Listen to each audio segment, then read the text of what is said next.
are your memories of me, floating through a state, half asleep, never awake. I won't breathe in eternity,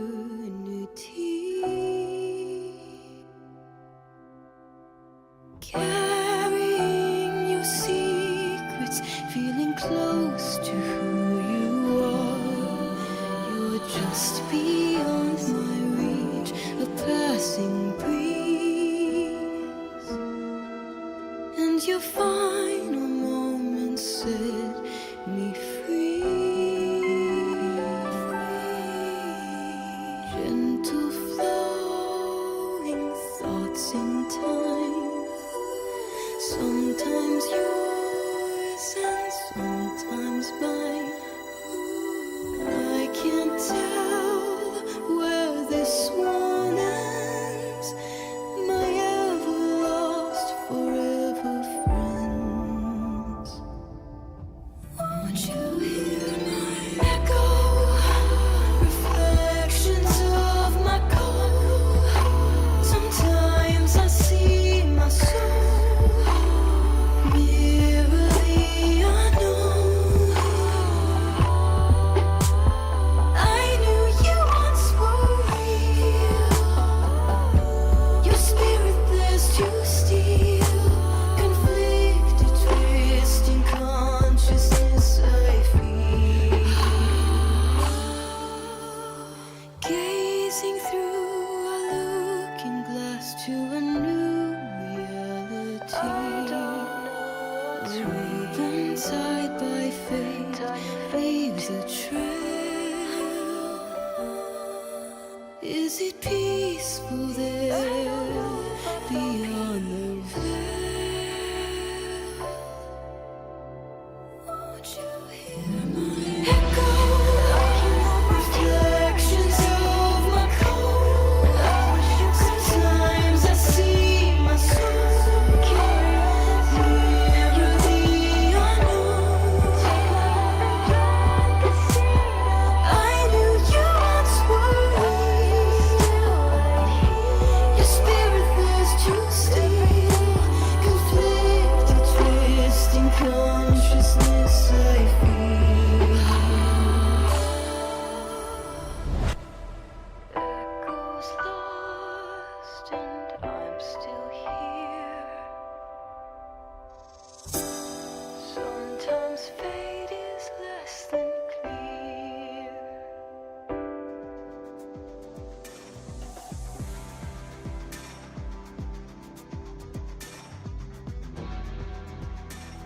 Testing, mic check. Cinnamon buns, cinnamon buns, cinnamon buns. Hello, hello, friendos. My name is Nez, and welcome back. We're once again back at it again for some more Arknights, because today we are continuing our read-through of Chapter 14, Episode 14, Absolved will be the Seekers. Hello, hello, Dust. We are back to continue reading Peak. Hey yo, Spiff! Welcome, welcome. So, Crown Slayer? What about Crown Slayer? What are we gonna talk about Crown Slayer for? Apparently, CN players have been like, she's so weak.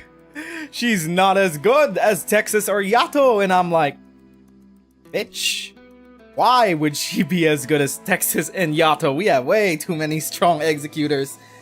She's a survivalist. I think that was the main purpose of her kit, and it succeeds at that. Anyway, I got a free roll. I just logged in. We got a free roll. Watch this, casual 6-star, baby, and bam. Nope, that's not a 6-star. She's not as good as Gravel. I mean, that's a bit much, isn't it? Really? Is she not as good as Gravel? How's that even possible? She has so much survivability in her kit. How's that even possible? Wait, what? Anyway, yeah. Just woke up. Haven't really had that much sleep. I had 3 hours of sleep last night because well, 3 hours of sleep like a while ago because I was just watching coverage of the US election for the past 24 hours, and it is bleak. Shit has been bleak. But it's a good thing we're back in Arknights, where we are completely free of political thought. According to Yostar Korea. There's absolutely zero political commentary in this game. We can escape in it for our escapism. Absolutely zero commentary on fascism, imperialism, and empire in Arknights. Yes. Her dodge is 20%. Her 1 boosted skill on skill 2 is a 2x multiplier on level 7 and 2.5 on M3. Are those bad numbers? I guess we'll figure out when we get her. But anyway.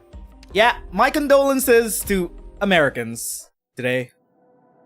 As a Filipino, we know the exact feeling of voting in the criminal candidate, the worst candidate, the worst of the two evils. But, I don't know, it is what it is. It is what it is, but we must keep moving forward. Organize. Spread your love to your friends, loved ones. Shit might get bleak in the near future. But as long as people organize together... I don't know. I'm trying to find a silver lining to all of this. Palestine is fucked.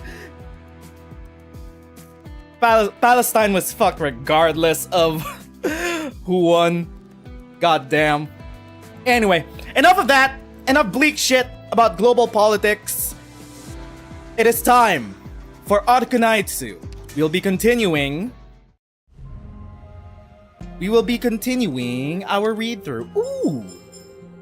Okay, there we go. So where did we stop last time? Recap of everything that happened last time. Rhodes Island commandeered Ursula, the lifebone, the necromantic whale, as our airship. We tried to bring it over to Londinium, but because of Nezeru magic, we crashed. So different squads have split up. The exemplars have split up to help people in the catastrophe zone since the shard was activated. Amia's squad has split up, also heading straight for a Nezeru altar so we could get the lifebone back up and running. The Dark Knights trio are guarding the lifebone where Manfred is expected to assault. And that should be that for now. That's where we stopped. Also, closure. We had a little tease of flag bearer closure last time. So there is that. She had a little mini arc of her own. It was very emotional. I enjoyed it. But it is time to continue. 14.5. Let us turn background up a little bit. There we go. Abandoned mansion, Londinium outskirts. Is she back? No, not yet. Damn, it was hard enough dodging those devils. How did she survive and even find us? How the heck did she even know that I did business with the devils? Well, consider that business deal lost. What about you? How'd she get you? She held a crossbow to my head. I knew her from before. She didn't used to be so... Oh? Didn't used to be so what? Who is this? Oh! Oh! Oh! Is that Allerdale? Wait, hold up. Am I peaking? Is my mic peaking? Is it too loud? I kind of raised it by 2 gain just because it kind of felt a bit low after connecting the mic. Hello? Hold up. Hello? Wait, I'm testing. Hello? Testing. It's a bit loud.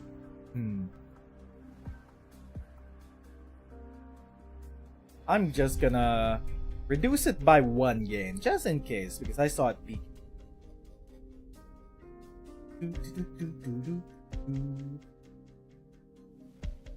Okay. reduced by 1 game. There we go. That should be fine. It's Allerdale! Although, what is she wearing? Why does she have a big gauntlet? No, I didn't. Whoa. A soldier who has served the dukes all his life lies in the ground, a crossbow pointed at his forehead. The voice of the one holding the crossbow is cold as ice. I'm waiting. Sorry, Milscar. I shouldn't have. Ah! The bolt pierces his ear. Yes, Allerdale! But what the fuck kind of getup is this? What the hell? What the hell happened here? What is she wearing? We got a skin-tight bodysuit? Got a huge ass gauntlet? Oh, she has a bird now? What? Milscar. Wait, is this Allerdale?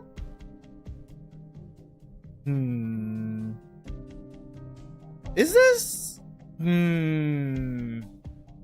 Milscar. Still not quite too sure if it's Allerdale. She does have a lot more scars than Allerdale, but then again, Allerdale did. Last time we saw her, she was squaring up versus a Steam Knight.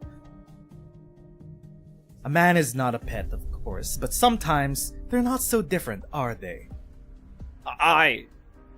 Now get back up and give me a status report.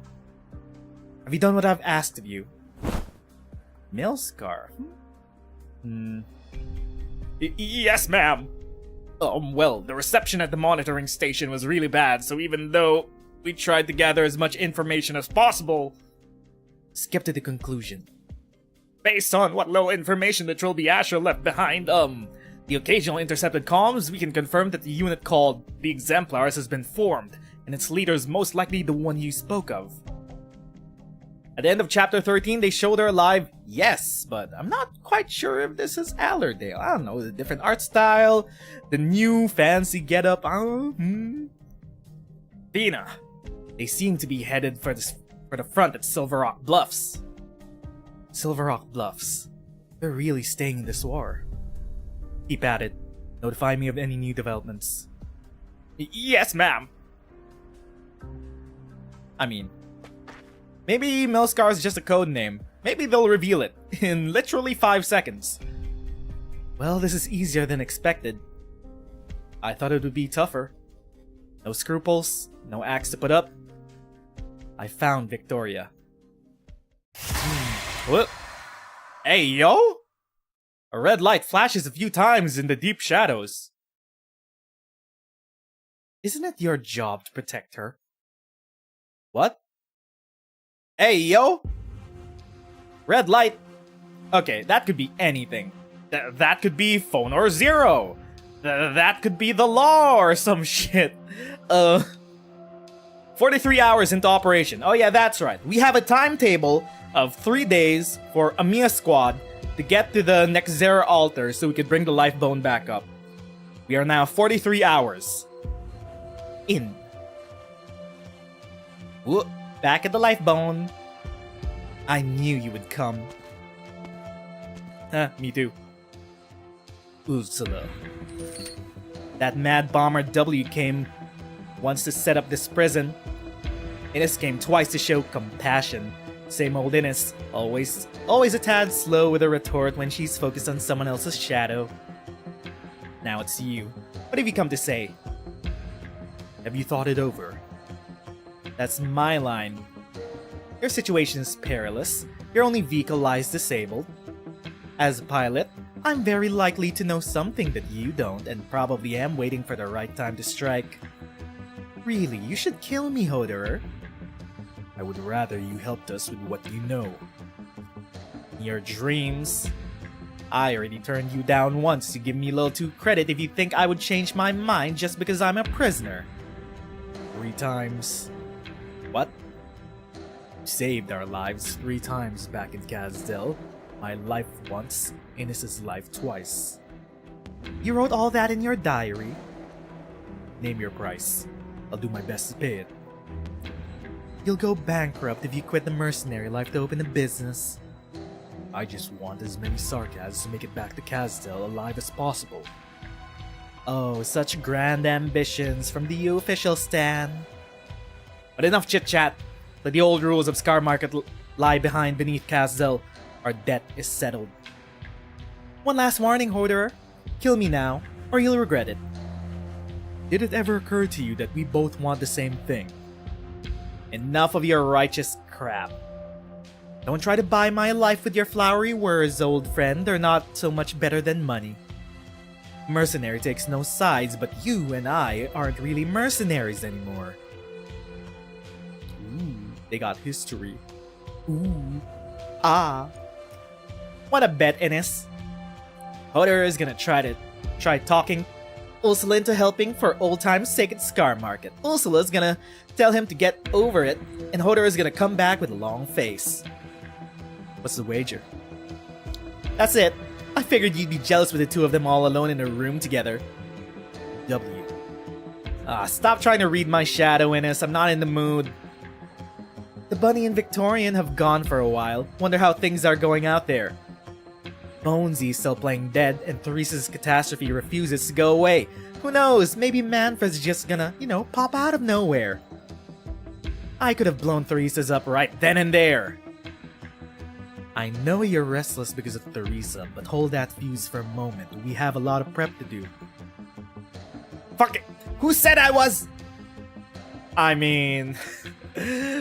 W does have one weakness. Oh! Oh wait, I thought it was what's his face? Shopkeeper. But no, Shopkeeper is with the Mia squad. We've got a problem, W. Out with it. It's time for a shift change, but not all our scouts came back. Crane's team went off to the north side of the canyon and we can't reach them. Oh, don't tell me they ran into a decent enemy caster. When was your last communication? Almost 3 hours ago. If our enemy could make an entire merc squad disappear without a sound, they would have been on top of us by now. The most important thing to do at the moment is to keep Lifebones safe. We're just gonna sit here when we know something's going on outside. I agree with Innes. We know nothing about this place. The safest course of action is to concentrate our forces. Cut the crap. My men are missing! I want to know why. They got lost, I'll bring them back. If somebody did them in, I'll return the favor. Calm down. This could be a trap to split us up. I don't like playing defense. Even if it's a trap, I'll just blast them out of hiding. I mean, she has a point. It is W we're talking about. Give me half a day. If I don't come back, that means I'm up against a real nasty piece of work. Don't come after me. Get your defenses ready. If you get a call from Mamiya, don't wait for me. Just activate the life bone. I'll take my own squad. No need to bother anyone else. You lot, grab your weapons and follow me.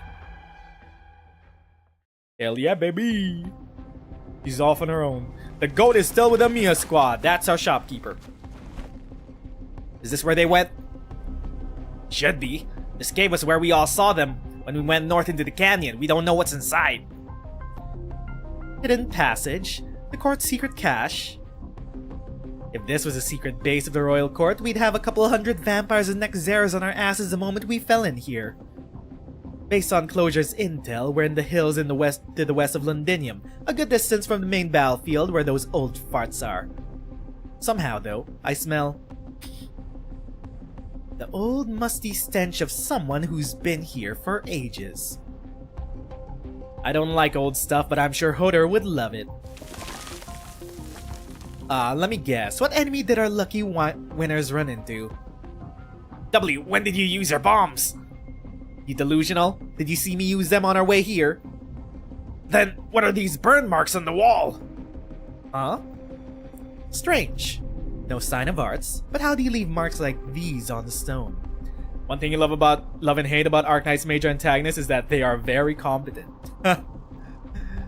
I mean, but there's also Snow-san. She's the epitome of both very competent and incompetent. Did you hear that? What is it this time? It's a sound of someone striking iron. There's somebody here. Iron? Someone forging anything? Nyan? Is Nyan here? You're just hearing things. Stop spooking yourself, nobody's here. Do we keep going, W? I have a bad feeling about this. You never say that. You should never ever say that. Foreshadowing is a narrative device. Of course, why do you think we're here? That's top grade gear you're all using. I'm not rich enough to just let them rot in some cave. Wait, what do you mean you just came here for the gear? You said you were gonna bring their bodies back. Have you heard the Sarkaz legend? Before Quilon was even born, the Sarkaz and the Red Dragon. Wait, Red Dragon? Alula? Shut up. One historian and Hodor is enough. Say any more and I'll throw you into the front.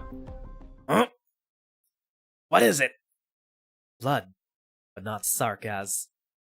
It's fresh. Get ready to fight! Oh! Hey! Hey, yo! Hey, yo! The fuck is this? Okay, what kind of abomination is this? I know we faced this in the gameplay stage. They're infected Sarkaz, they disintegrate in a while. Okay, hold up, wait. This didn't show up in this stage yet, so let's not spoil ourselves to what they are. But I'm pretty sure we fought them for, like, they were either an elite or a boss. I forgot. Let's continue.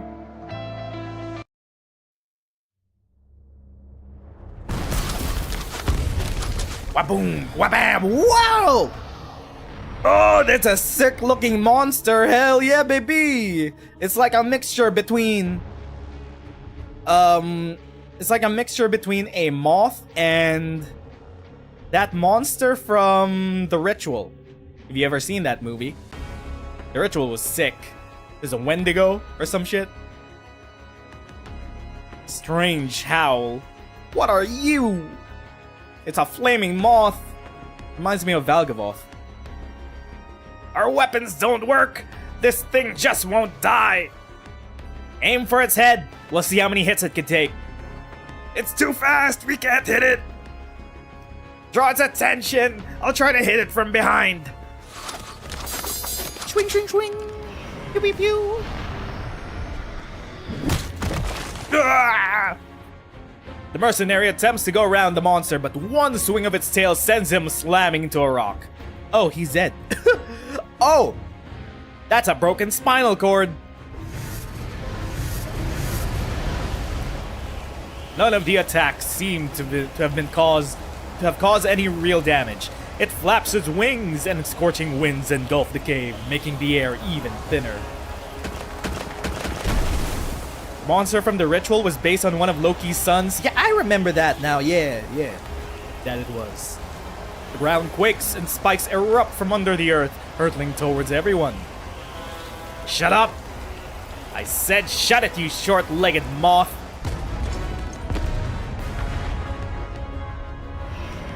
Song like cry. The monster immediately locks onto where the damage came from, surprisingly agile for its size.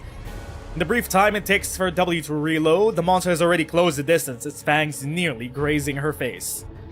I don't know how you got that ugly mug, but you'll need a bigger one to eat me! Chew on this instead, sucker!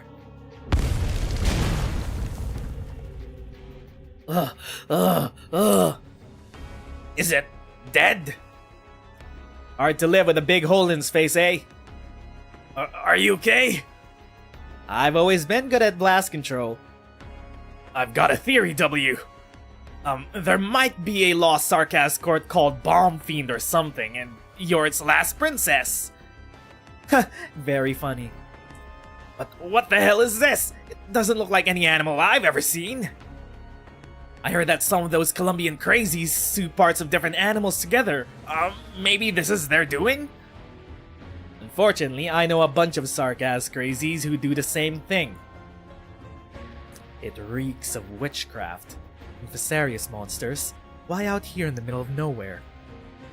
Them being here is no coincidence. There must be something else inside this cave. Wait, the Confessari are here? They're protecting something? Did this thing eat all our guys? The only way to find out is to cut it open. We're sure it's dead, right? Are we? Oh my god, there are more! Damn, this thing had friends? They blocked the entrance! What do we do? Run! Okay, there are way too many of them. Well, 48 hours into the operation. W, the Lord of the Bomb Roach. Back here, with these two. What time is it? Would it mean anything to you?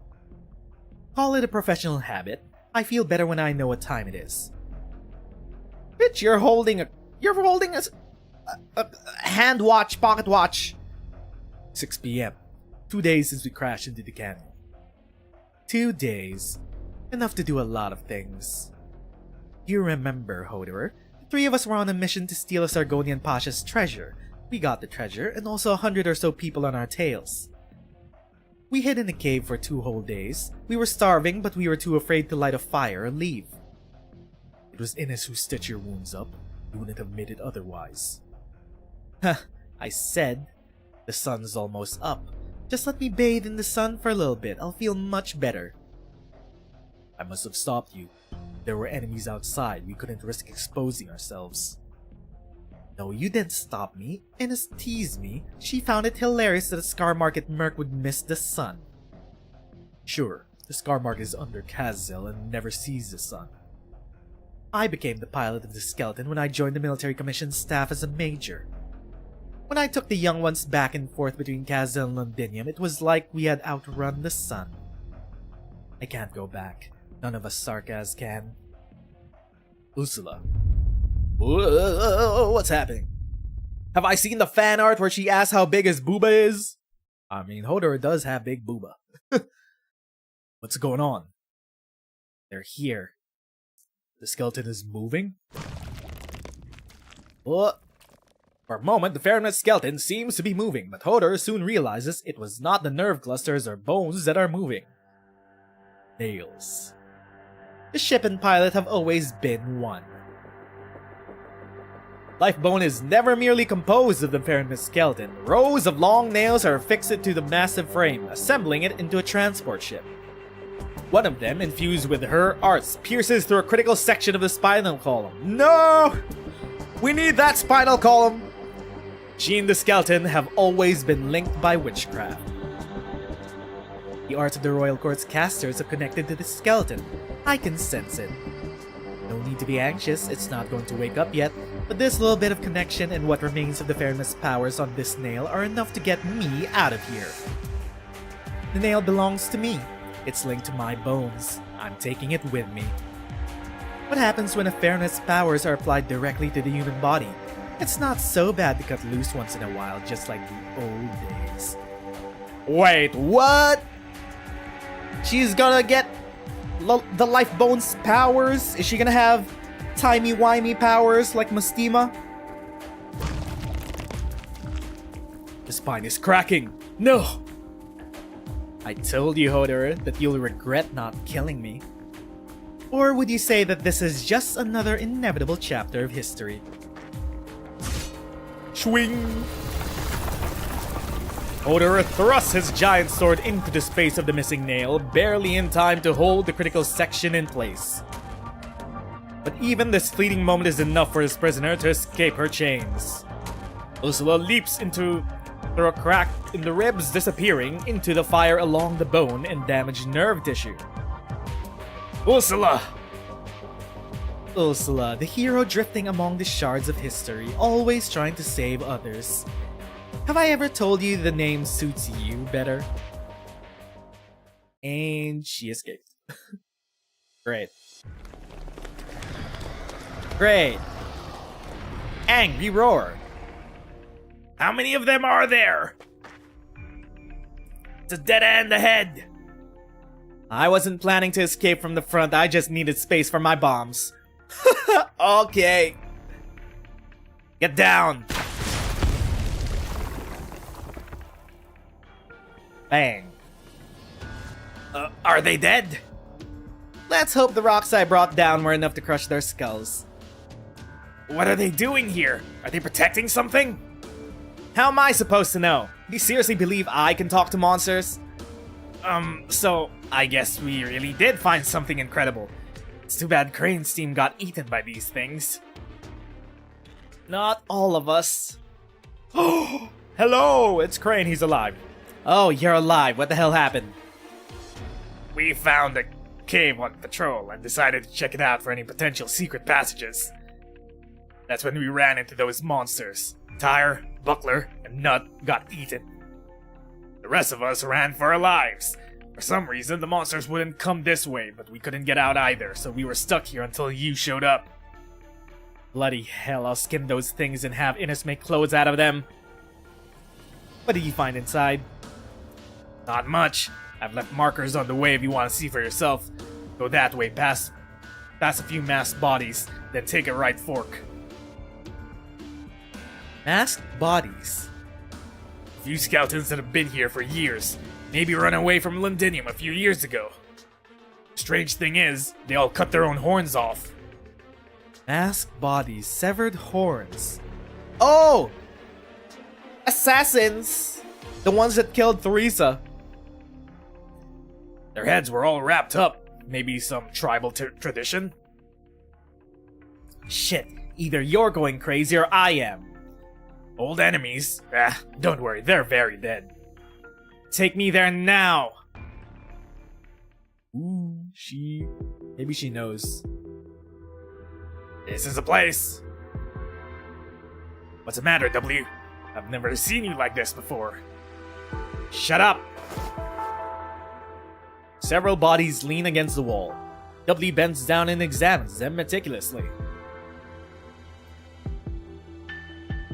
There's nothing left but bones. All death by severe injuries, no question about it. Looks like someone tended to their bodies after death. Maybe their friends? But it's been years, judging by the dust. There's a small altar in the corner. No sign of witchcraft, so I think it's purely for memorial purposes. Are these all of them? Why? Why would these assassins be here? Only these and no others. What do you mean? Are there supposed to be others? Hey, W, what is it this time? What's going on? Assassins? She said these were assassins? Well, she knows at least. W, wait! Check the surrounding areas, there's nothing else suspicious. I recognize their outfits. These traitors, they should have all been dead by now. If they're here, that means... No. No, this can't be. That's ridiculous. W, I heard that Her Highness Theresa's body was stolen from Babel. Don't ask me, how am I supposed to know? The next time Theresa appeared after the attack on Babel was in Londinium. We're close to Londinium. Shut up! I know that! What do we do now? Should we... Go back and tell Innes we'll be on maximum alert. She'll take care of the rest. As for me... I'm going to clean up loose ends. Ooh, is Theresa nearby? Are those her monsters? This is meaningless, mercenary. I see no reason for us to fight. The war is over. Whether we live or die is inconsequential to this outcome. You don't get to talk about meaning. Her blood is still on your hands. You and your accomplices, anyone's still alive. I'll find all of you. Then run and you could hide, and I'll find you, tear you apart bone by bone. I know my sins better than anyone. I would have ended my own life even if I hadn't run into you today. Go on! Do it if it quells your worthless anger. But you're too late, mercenary. You couldn't save her. Shut the fuck! Swing! Is that why we got a whole 3D CG trailer of W just hunting one specific dude down? Hey yo, Artie! Welcome to the stream. You're late, but here you are. I've made many mistakes in my life, but on this one thing, there's no way I could have erred. I killed all the traitors. I remember exactly how each one died, even their expressions on their faces as they went. But why did these scums die here? Kelsey said the Confessari resurrected her. Why did they need a living, breathing Theresa? Is there more to it than Theresa's plans for the leadership of the Sarkaz? Theresis, Confessari. I couldn't care less about whatever schemes you're plotting, but you've desecrated someone you should never have. Which is why I'll kill you all if it's the last thing I do. Just what the hell is this place? What's this door doing here? Out of my way! Hey, yo? That's a lot of altars. What the heck is this? Strange sight indeed. The narrow passage opens to a vast shadowy cavern, untouched by sunlight. The chilling cave is strewn with dusty weapons and armor. The space is dotted with bizarre crystals, massive patterns reminiscent of eerie symbols, stretching ominously from the walls down to the ground. W's overcome by an unsettling sensation, as though it was not she who gazes upon the vast underground structure, but the other way around. Clank. A blunt sound echoes throughout the cave. Clank. Okay, something is walking. Oh, wait, whoa. Maybe the mercenary was right. There was some clanking. W recognizes it as the sound of bones being crushed by a heavy object.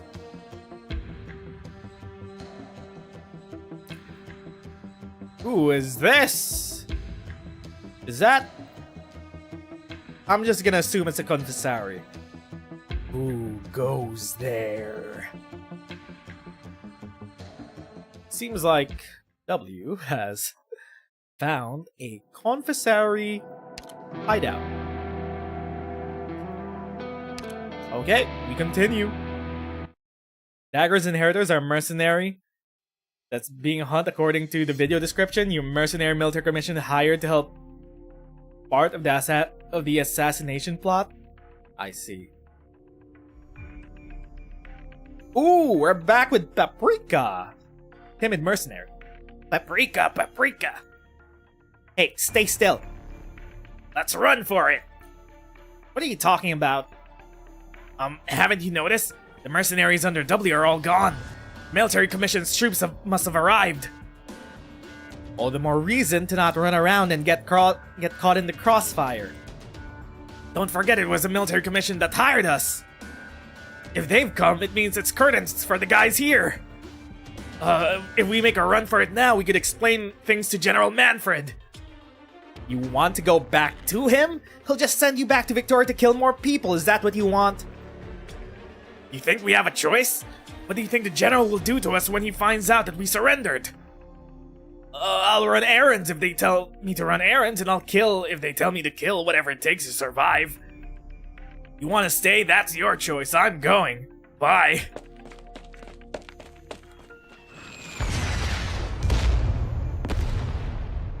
And he's dead.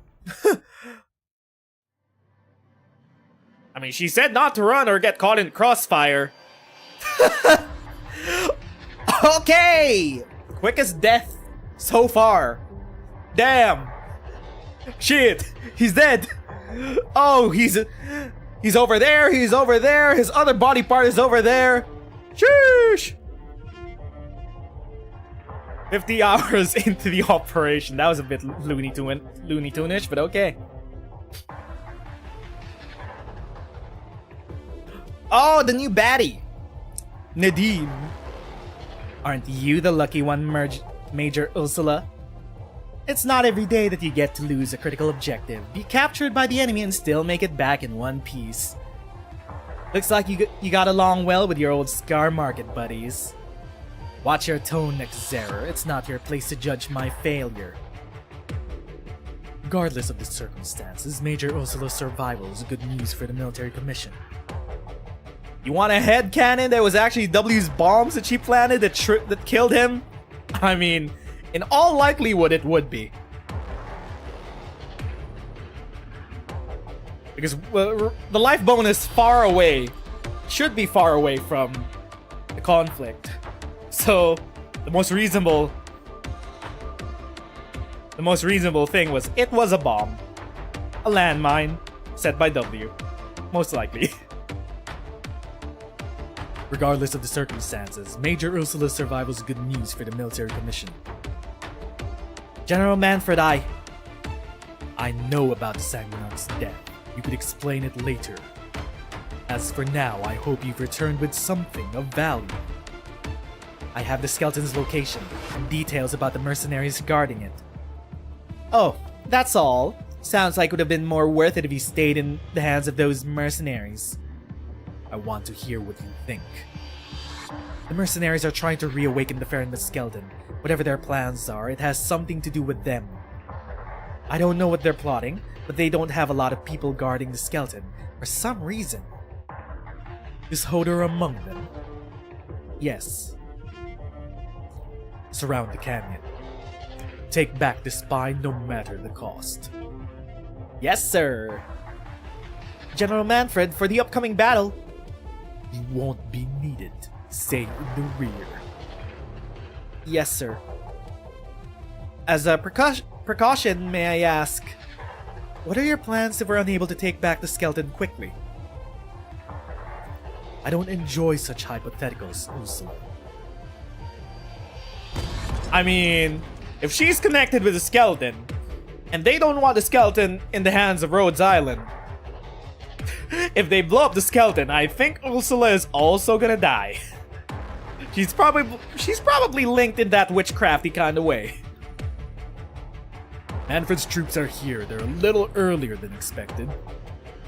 What about the Royal Court's men? Nothing from Ursula? She got away. It's my fault. Yeah, pretty much.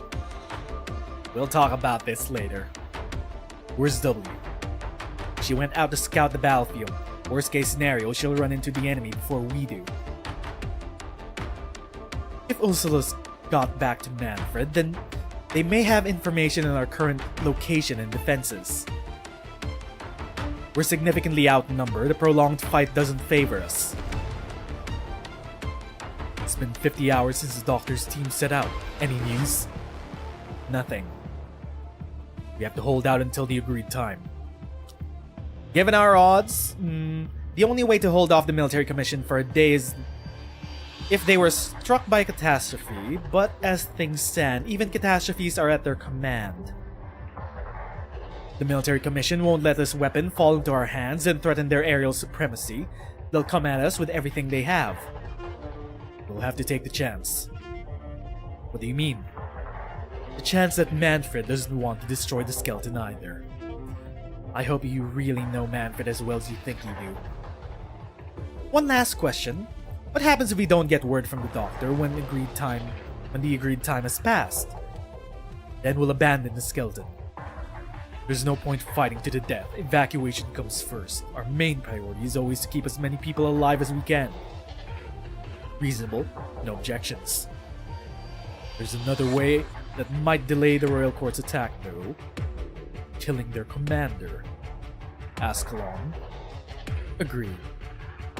Okay then, Ascalon versus Manfred. The fight we've been waiting for so long. I'll kill him.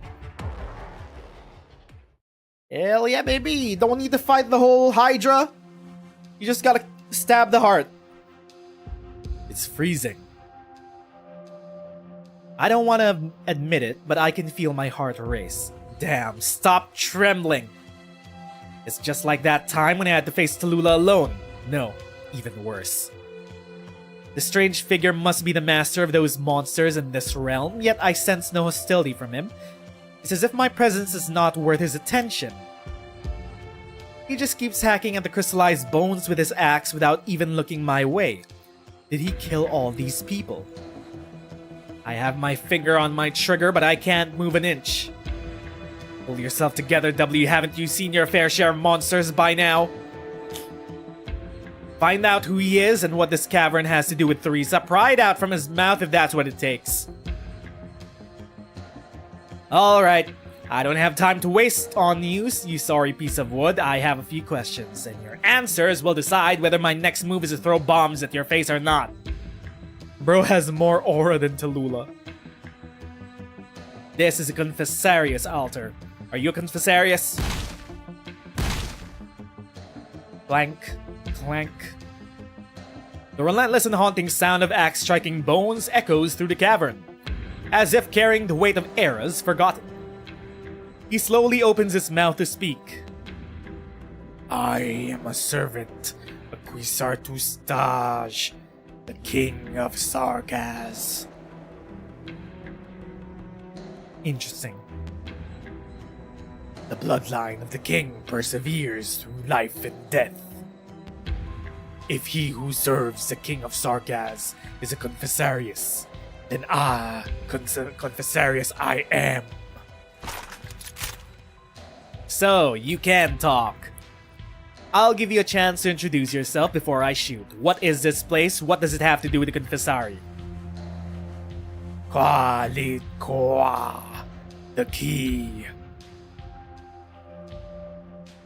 But this key opens no door, not anymore. Now I am merely the warden of this deep, dark tomb. Interesting. Interesting. Huh, how long have you been here, buddy? Have you been here since the start of the Londinium invasion? Or have you been here for way longer than that? That's my biggest question. What are you talking about? A tomb? For who? The countless heroes of Wiš'adel. The foes who died at their hands. This voice. The Grave Bearer, the Magnificent Eight, the Brave 11. All have fallen in the course of history, and I have buried many of them. Oh! Casually stumbling upon an ancient Sarkaz burial ground. Within the heart of Londinium? You have been here way longer than we think you have. How old are you? Hello, Grandpa. How old is your ass? He said he's a servant of Shining's dad, but as King of Sarkaz, so that has to have been ages ago. Yeah. Yeah, we surmised that. Also, cool mask you got there. It's like... it's a bunch of golden leaves. Here lies their weapons and armor, remnants of the past. You must be joking. You knew all those people. Don't tell me you're as ancient as that old hag. You see, W and I are in the same wavelength. I don't know why you old freaks keep clinging to the past. Are you going to let yesterday's bad jam stop you from eating today? Okay, I need to workshop that. Many emerge from that epoch of heroes, becoming the new hope of Sarkaz time and again. But all of them failed, joining the ashes and dust in this tomb. You stand upon the sword of Quilon, the wrathful cerulean flame. Hey, yo! That's the sword that Amiya summoned during the finale of Chapter 8. The wrathful cerulean flame. She tapped into one of the old Sarkaz King's swords and abilities. Theresis left it here because he refused to use it. Still, it is not proper to step upon it. Quilon? Isn't he a character in myths and legends? You're not playing me for a fool, are you? Damn, I took a step back without even realizing it. Why should I believe him? And why shouldn't I step on Quilon's sword, even if it is real? I have answered your questions. Now you shall answer mine. Why do you trespass upon this place? Clank.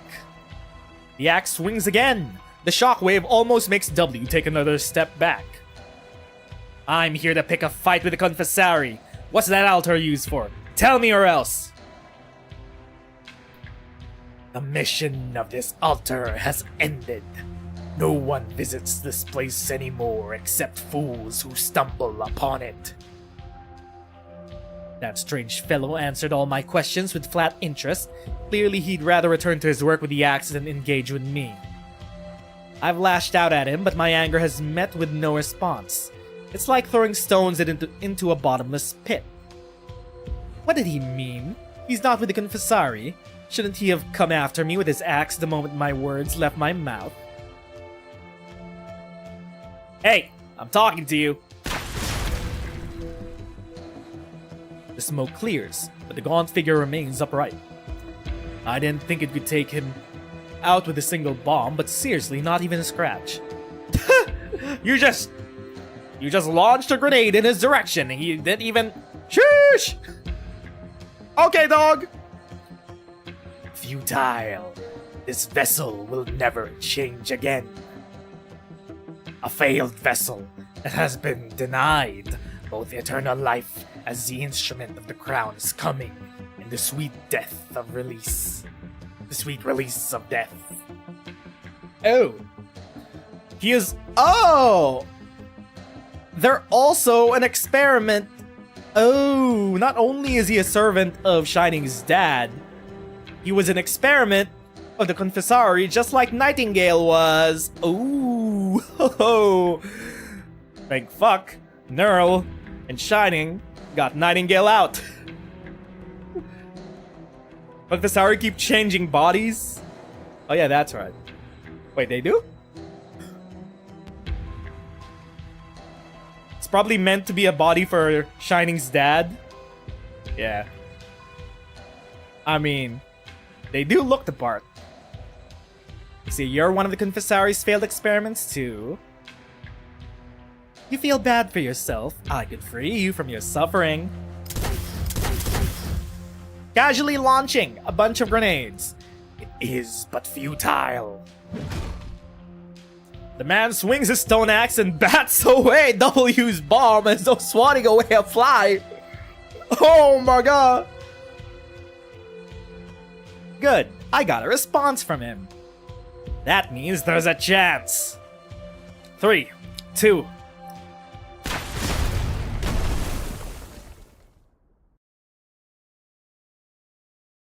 If you remember Shining and her interaction, somehow he is both Shining's brother and her dad at the same time. Yeah. The Confessari are fucked up in that way. It's like, I personally like to think them as they're homunculi. They're like the closest comparison would be that they're homunculi. Mostly. They're artificial in a way. They created each other, experiment on each other, or some shit. That's the closest, like, approximation I have of them. The bomb falls exactly where I expected it to. A section of the cavern collapses, trapping him beneath, but not enough to kill him. I point my gun at his head. You said the Confessari made you indestructible. Let's see if I can't blow a hole in your brain at this range. The Confessari like their experiments, don't they? Did you guys make those big head moths? Disgusting den of monsters. Cut the poetry and answer my questions. Did you know Theresa? The exiled one has had the honor of seeing King of Sarkaz. This is where the tragic king was reborn. Oh, we found the Lazarus pit. It is quite literally the Lazarus pit. Okay. This is the place how did they do it? The Confessari brought the king's bloody body back, cut her soul from the myriad. But she was already entwined within the myriad and could no longer exist as herself. W turns around towards the altar in the center of the cavern. The menacing building looks unnerving and smells faintly of blood. What had happened here? I dare not think about it, but I can't stop myself. Why? The present of Sarkaz needed her to die. The future of Sarkaz needed her to live. As the king of Sarkaz, she gave her all. Her spirit, her wisdom, her blood and her bone. You followed the king's path as her former subject, but she's no longer the one you knew.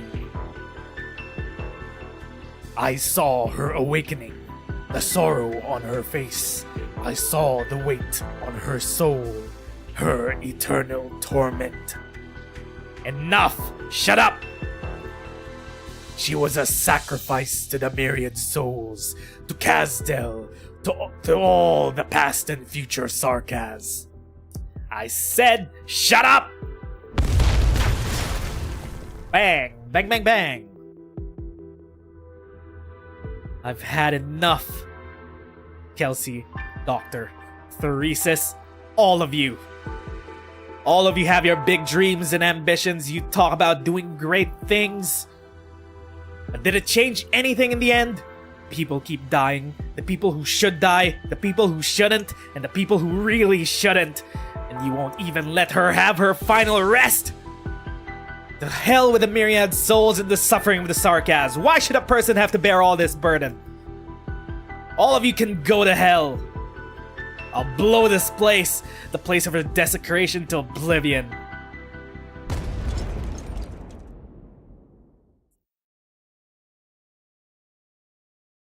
Dust fills the entire cavern. The decrepit ornaments lie in ruins, yet the explosions are not enough to quench her anger. In the deepest reaches of the cavern, a lone altar resembling a door remains. Huh.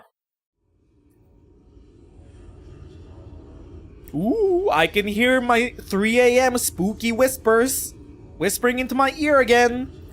I must be hallucinating things. Surely no one else can hear my whispers. Hello, whispers of the dark! Thou shalt not take me tonight! What is this? Your Highness?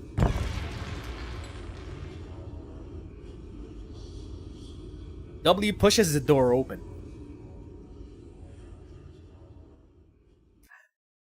Hey, yo! Okay. A lot of that is leading me to believe that the theories about the current Theresa not actually being Theresa might be accurate. Because creepy guy said that Theresa was already very entwined in the myriad souls, and the thing that came out of it wasn't entirely Theresa. But then W stepped into a door. A weird-ass looking door. With deathly whispers coming out of it. Can't go wrong with that. Found you. Crazy. You're crazy, just like they said. I'm glad you already know. Then you must know that what I do to those who won't tell me what I want to know. Now talk. What are you people planning around Kazdel? What's behind this overly simple operation? Don't act like I'm stupid just because I don't care about the ins and outs of Theresa's giving up Kazdel. You didn't break free of my witchcraft. How long do you think you could last? Until you beg for death on your knees and spit out everything you know. Ha! Mercenary? Think you're the special one that gets to live. Everyone does, until death finally comes for them. Death forgets no one. The myriad souls are waiting. You won't escape, and neither will she. It is all futile. What about you? Oh, me? I'm happy to embrace my death. Say goodbye to weakness, Sarkaz. A new era has dawned. It belongs to us. Even if there's no place for me in us. Dead? W, your hand! Medic! We need a medic over here! Damn, he triggered the grenade. With the Sarkaz's death, his art cease. The mire fades and the stench of decay dissipates. Yet, why does the wilderness around them remain so dark? A sense of unease deepens. The expression on the Sarkaz warriors as they died was one of devotion. Why would such an expression appear on the faces of men like them? Were you able to get in touch with HQ? Intra-squad communication has been partially restored. Heavy interference still prevents us from reaching headquarters, though. It's possible that Originium activity is spreading in the area. I'd like to think this is the same guy that we see in the future with W as our squad member. This is the same guy. This is her guy. I'd like to think he made it after all of this. No need to worry, though. We haven't heard about any attacks in HQ. Plus, they have Her Highness and the Doctor there. We're one step away from winning this war. Where's the vehicle? We're going back now. But we haven't received further instructions. We could upset the Doctor's plans if we move without orders. Wait, I'm getting a message. It's from Scout. Scout says... Ah, this was when she found out. Well. Babel was merely a temporary refuge, no different from the countless others before it. Or so W had believed. True, there was always... Hello? I seem to have disconnected and... reconnected. Is stream still up? I just saw OBS go into the red. Something happened.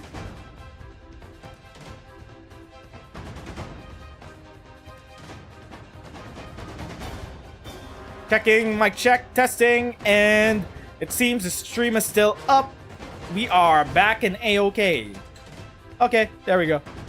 A little hiccup. Stream then fully disconnect. Nah, it was on my end. Okay, there we go. Stream is back. I don't know how much we missed.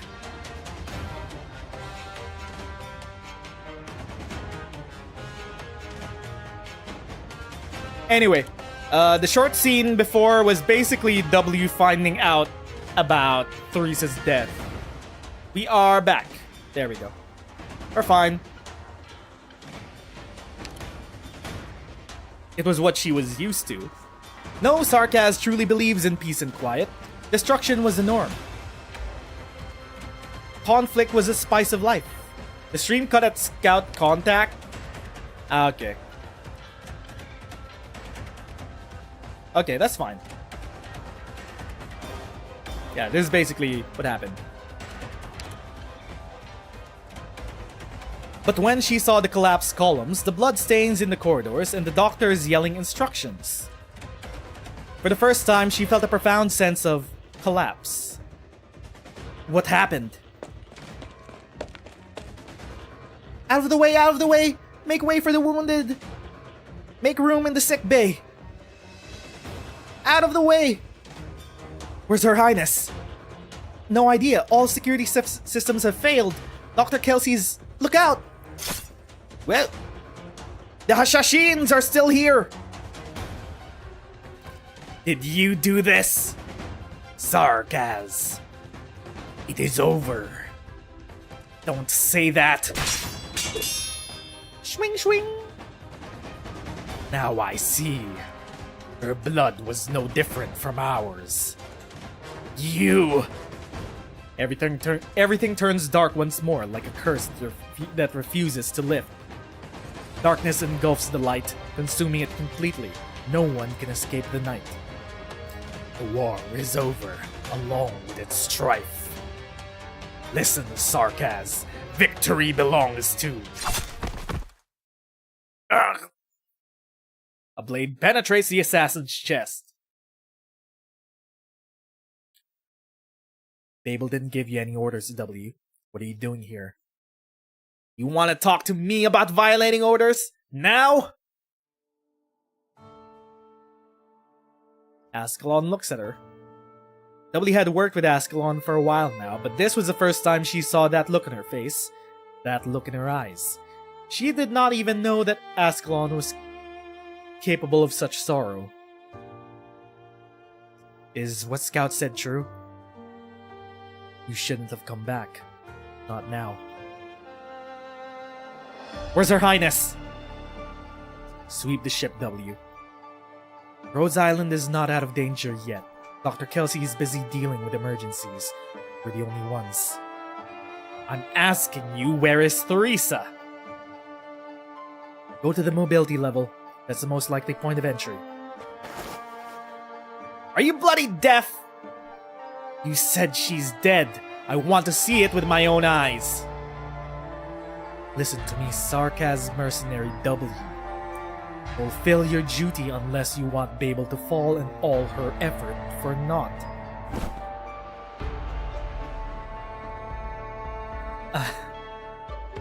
You're worthless. All of you, worthless.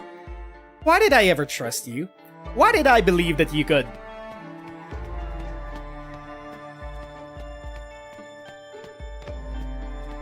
Nothing's changed. Nothing ever did. All high and mighty, were they not? Everyone on this ship. Didn't they spend all their time talking about their dreams? All their lofty ideals? Then why couldn't they even protect one person? All the things they've said, the things that I thought could be. I was the fool who believed. I saw it. The blood and footprints in the chairman's room. There was nothing else left. It was like nothing was ever there. The darkness was thick and sticky. It always is. Theresa's dead. And I didn't even get to see her one last time.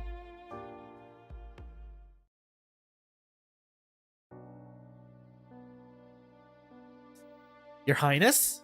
What are you doing here? The door is still... When did it get fixed?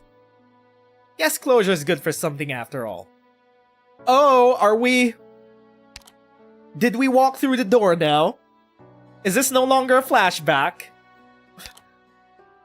Is this W in her past form talking to Theresa in the Myriad of Souls? Are we within the door? The old hag too. Rhodes Island stayed together. Barely, after you were gone. She did her best, so did the little bunny. Yeah, this is present day. I did my part too. I wanted to see you again. Ever since I got to Londinium, I've wondered when I could. I never understood why you always put yourself through so much. Just like how I never understood why you cared so much about that broken door. Broken door.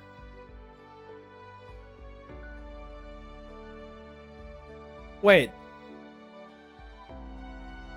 The broken door that Kelsey... Or was it the doctor? Didn't get the fix. Something... I remember a broken door somewhere in the story. Theresa is gone. What? Then who's standing right here? No, I must be dreaming. Why would Her Highness talk to me? Am I talking to myself? But the work of the Sarkaz is not done. I will give myself to our cause. For a future where all of us can sleep without fear. It's a door on Rhodes Island. Yeah, there was something about a door on Rhodes Island that Theresa was obsessed with. A broken door. That was definitely in the story. I don't understand. Yeah, I remember that. Kelsey got her hair caught in the door and Theresa tried to fix it. Yeah. But I believe you. What about you then? Theresa turns around and pushes the door.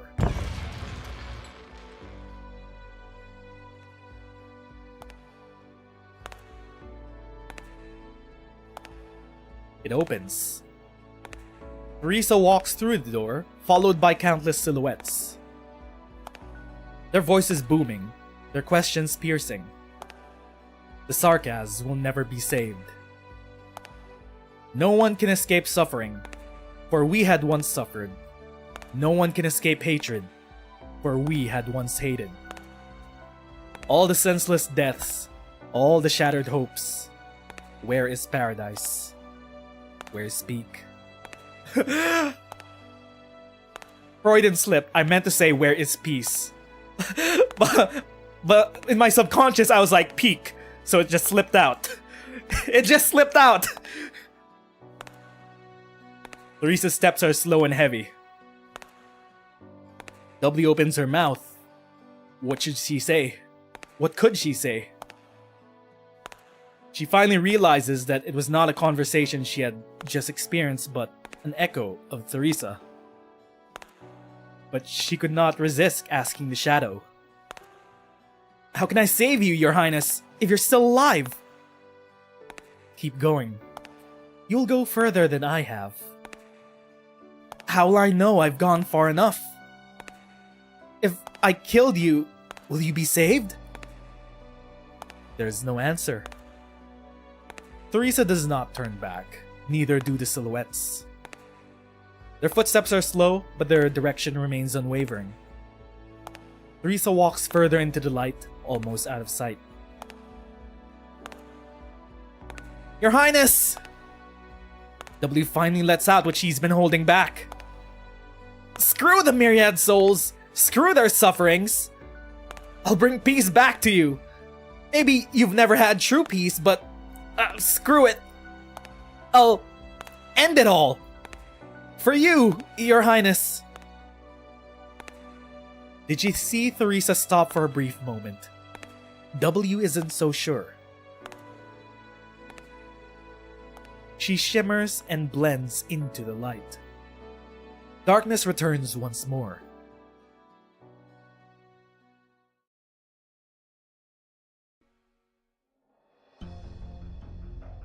What was that?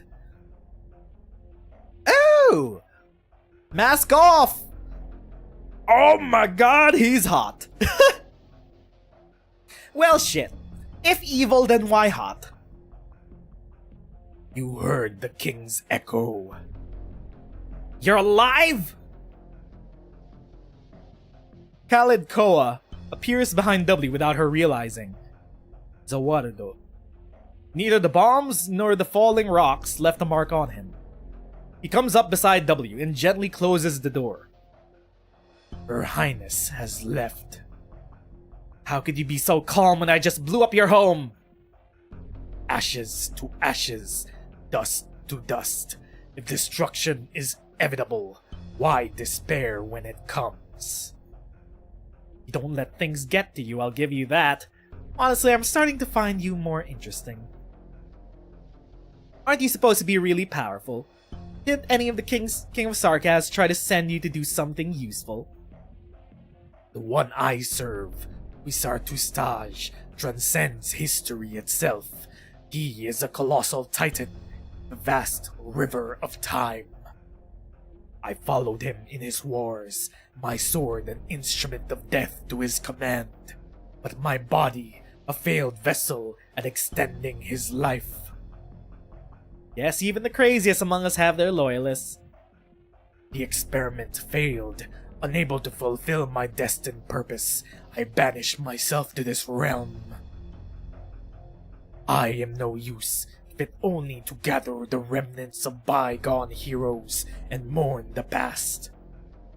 I have been waiting for someone to open the door to the future. I thought Theresa would be the one to do so. You.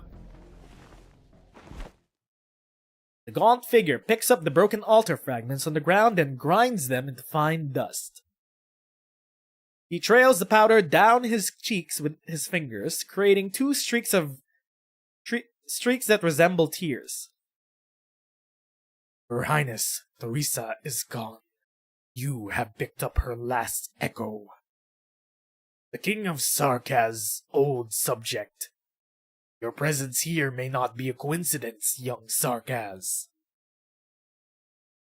Was she chosen? Is she some sort of chosen one? You know what? I think so too. Got to leave a souvenir in the Confessori's nest. Polidko looks down to find several bombs at his feet. Why did you? You know what? Of all the old freaks I've met, you're one of the most interesting ones. But I couldn't leave a Confessoris without leaving a present behind. What is your name, mercenary? Find it on Theresa's tombstone. Bang!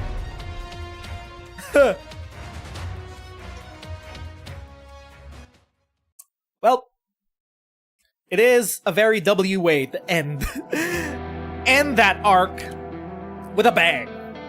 Also, water break, hydration break. Make sure you hydrate and not dehydrate. Let's go for 14-7. LOLO Primvlad. So, 58 hours into the operation. We only have about a day left before the 3 days are up. And we need to get the lifeboat moving.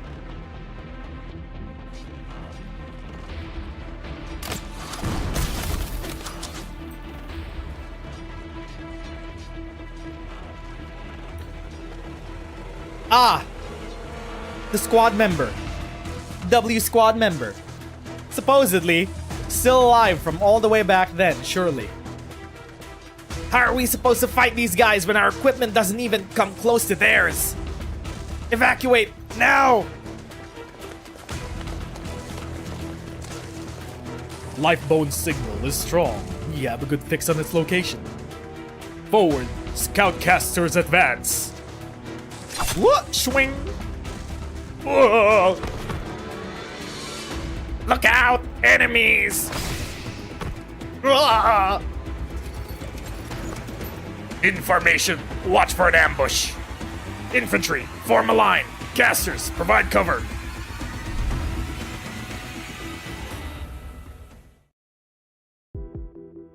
And Ennis took care of all of them. Royal Court elites, under Manfred's direct command, a lot of them. No heavy firepower though, at least I can slow them down. Hodor was right. Ursula knows our defenses are weak and she'll tell Manfred we can use this to our advantage. The military commission won't allow Lifeboat to fall into enemy hands. Manfred would destroy it if he had no other choice. Draw them in, avoid direct confrontation. Manfred will be cautious about the use of heavy weapons as long as he thinks there's a chance to retake the skeleton intact. That gives us a chance to buy time. With enough time, there's a sliver of hope.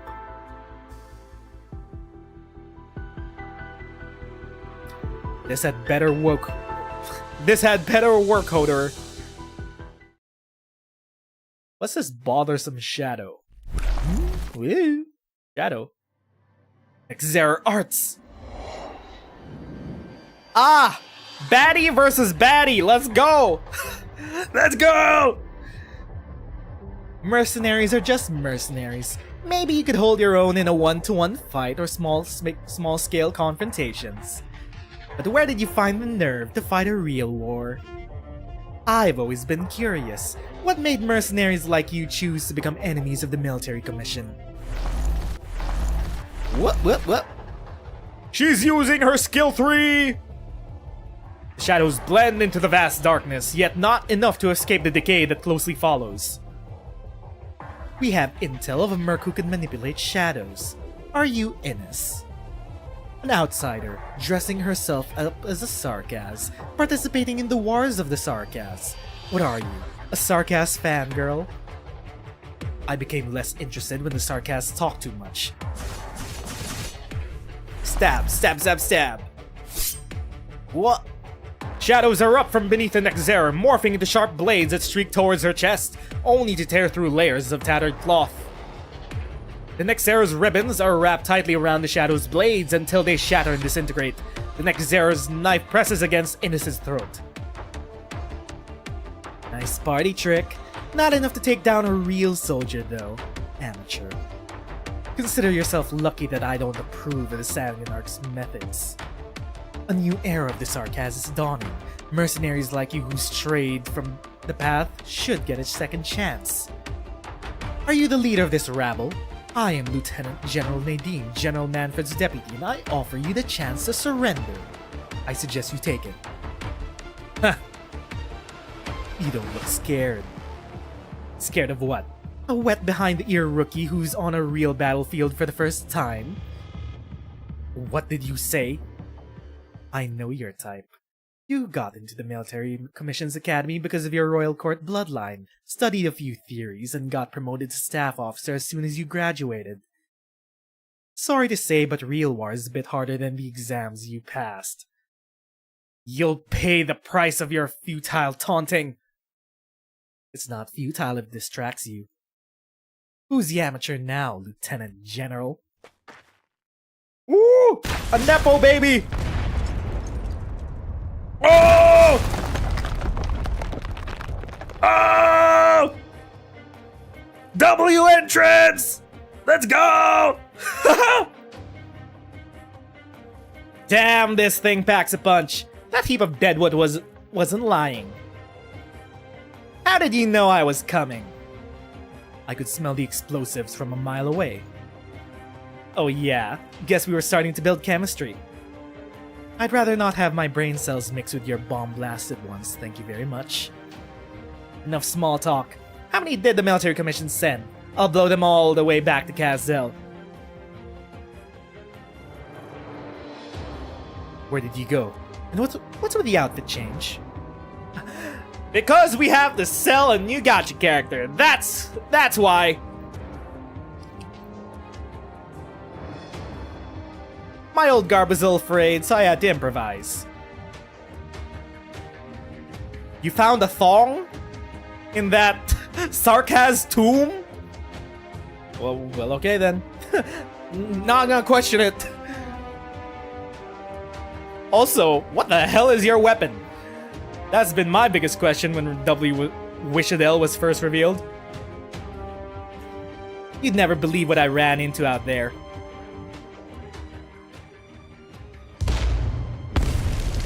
Wabam! Waboom! You're a tough heap of deadwood. If I can't blow you up, at least I'll blast all this stuff.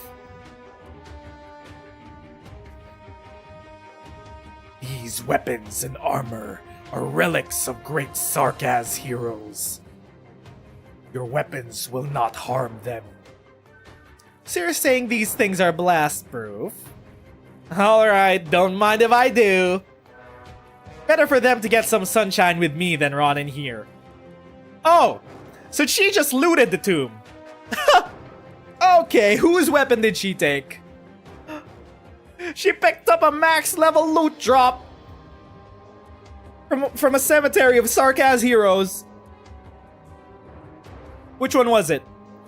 Young mercenary, you should respect the Sarkaz heroes. Ba-bam! What's going on? Where's Manfred? I could use a target to try out my new gear. Don't be hasty. You'll ruin our plan if you make too much of a scene. Why? Does Hodor have some trick up his sleeve again? You have squandered your only chance to live. You refuse to join the Military Commission. Now you'll fuel the war.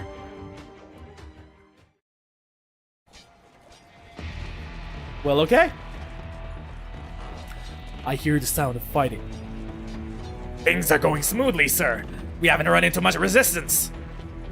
The mercenaries are no match for us, but it would be difficult to stop them from destroying Lifebone out of desperation. No, they won't do it.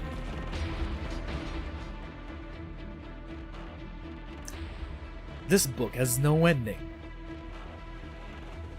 It's just a manuscript from an unknown writer, hardly worthy of your attention, General.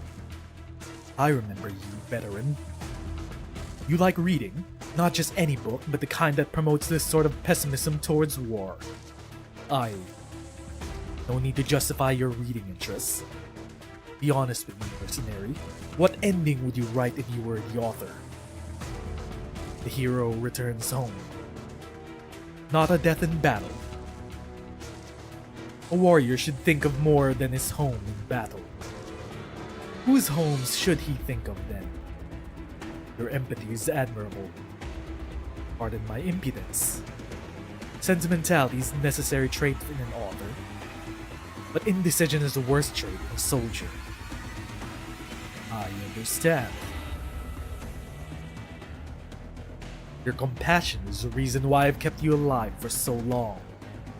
But you should have gone back to Wiš'adel, become a teacher or a farmer, giving up your ludicrous mercenary career.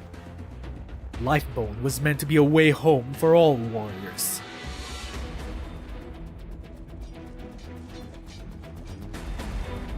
Remain vigilant. A beast is most dangerous when cornered.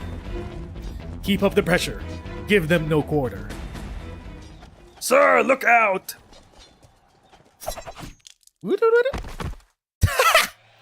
Dead. No one sees the smoke coagulate into a blade as subtly as mist condenses into dew. The soldier beside Manfred throws himself in front of his commander. The blade impales him, delaying it for an instant. Enough for Manfred to draw his sword. You won't.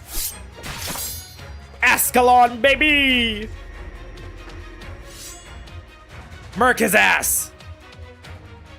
It all happens in the blink of an eye. Arts coagulate by Manfred's side just as he swings his sword upwards. But Ascalon's blade is swifter. This time, there's no doubt, no hesitation. A blow long due. The assassin and the general cross blades, severing life and death, and all of their past ties. General! The sword impales Ascalon's shoulder, but the sleeve blade pierces Manfred's heart. Rip bozo! You had it coming since the very start of this fucking arc. So many people died by your hand. Holy fuck!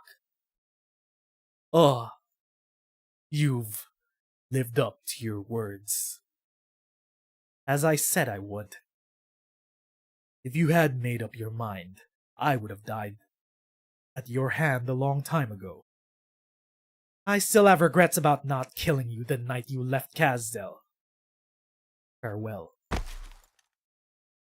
Rip bozo! Manfred ? What a shame. I thought you would at least shed a tear. What?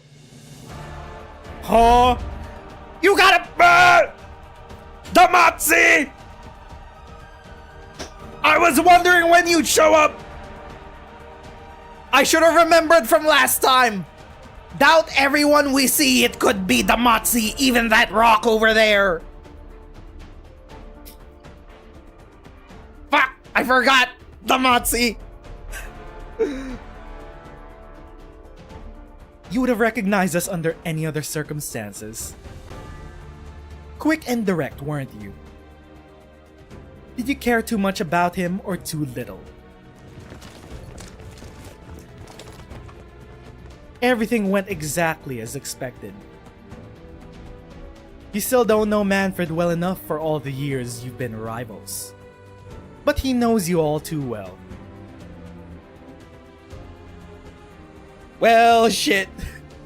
Ascalon got one up by some they-them pussy. Fuck. No. She got one up by some they-them pussy.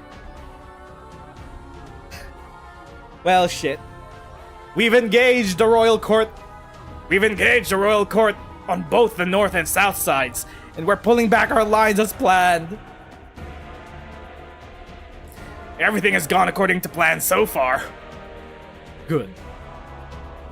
Any sign of Manfred? Not yet. He wouldn't be content to just sit in the back and bark orders at a time like this. I hope things go smoothly for Ascalon. No, she won't be coming back.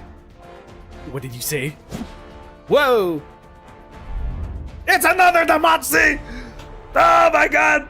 There are two of them! Well, shit. Is everyone at the Motzi? Ah, they're already here. She. I knew you would be here. Manfred. Delay tactics. Did you think protecting the skeleton would help you turn the tables? Why? I gave you a chance. I gave you far too many chances. You knew the smart thing to do. Once again, you're having Sarkaz slaughter Sarkaz. Haven't you had enough of wars like this? You disappoint me. Their death is not on me, but your naivety! You should have left a long time ago. Isn't this what you always longed for? Now your mercenaries will die here, as will my soldiers, for something so meaningless. Have you not learned the lessons of the Civil War? That's why the Sarkaz shouldn't repeat the mistakes of the past. Haven't we all seen what the Civil War has become? We lost an entire generation to the Civil War, and you're trying to kill more? Nothing will come of this war against all of Terra. Something will come of it. Something must. Swing! Twonk versus Twonk. You've seen it already. You just refuse to acknowledge it. You hate to be hated. If that's the military commission's goal, then mission accomplished. Don't you understand? That's the reason I needed to get you out of this. Yes, the Civil War cost Kazil an entire generation, and made you and I to be the survivors. Murderers who could only live by the sword. Why have you stayed if you wanted to change all of this? There was so much more you could have done and should have done. So what if I return to Kazil? What happens next? How do I describe to the children the fields where their fathers, their mothers, their brothers, and their sisters are buried? How do I make them believe in another future? Hatred is a means to unity, but you cannot let that unity become the spark of a new hatred. I can't leave, not while the war continues. Hatred is a means to unity, but you cannot let that unity become the spark for a new hatred. Sheesh! Jesus Christ. Arknights riders and the localizers popping off. Sheesh! That is some materialist analysis right there. So, you've chosen to live and die with the war. In that case, I will give you your answer. Whoa! No! Wait. No, never mind. All playable characters have plot armor, by the way.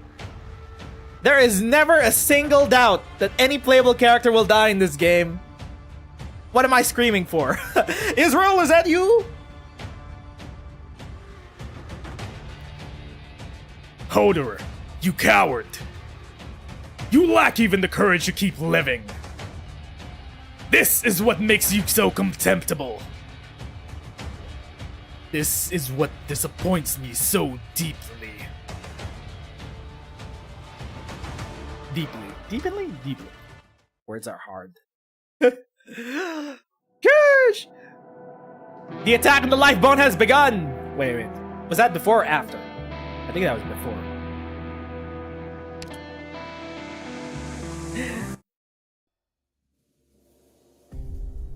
Everyone will die eventually. Because we know that the dock will outlive all of them. Yes. But as someone once said, society can only prosper when old men plant the seeds of trees they will not get to live long enough to sit under the shade of. So even if this civil war ends up with so many people dying, it has to plant the seeds for the future, because that is what Babel and Rhodes Island and Theresa has been fighting for all along. The future of Terra. The future of everyone on this land. The 7th batch of new comm stations has been set up. 1/3 of all comm lines have been restored. Data from makeshift catastrophe monitoring stations indicate stabilizing atmospheric originium concentration but rising underground originium activity. 2 more teams of engineers have arrived at their destination, continue to eliminate obstacles standing in the way of the main fleet. 4 battleships from the Duke of Gododin, including the Felicis, will arrive at the rendezvous point in 15 minutes to join the escort flotilla after resupply. Joint Command confirms the Wellington reinforcements. Who are we checking back into? Closure and the Exemplars? Yep. You hear those announcements? The Ducal forces? Forward base is just ahead. Smooth sailing so far. We owe Rhodes Island our thanks for plotting our route, and it's not just us who are indebted to them. We know the route because of Closure Squad. Rip. Should we drive our tanks straight in? Small encounters are one thing, but this is one of the main camps of the Ducal Alliance. Will the Exemplar's ID code really work? Of course. Please let trifles like this... Leave trifles like these to me and proceed ahead. Your entrances are always so sudden, Mr. Asher. Looks like you've been keeping an eye on our little procession in the middle of everything else you had to do. There's a group of soldiers up ahead, Vina, plus a few trucks of ammo, gear, and food. Should we just accept it? Could it be a trap this Burke's laid for us? Yes, we'll take it. Ideals alone don't win battles. Logistics does.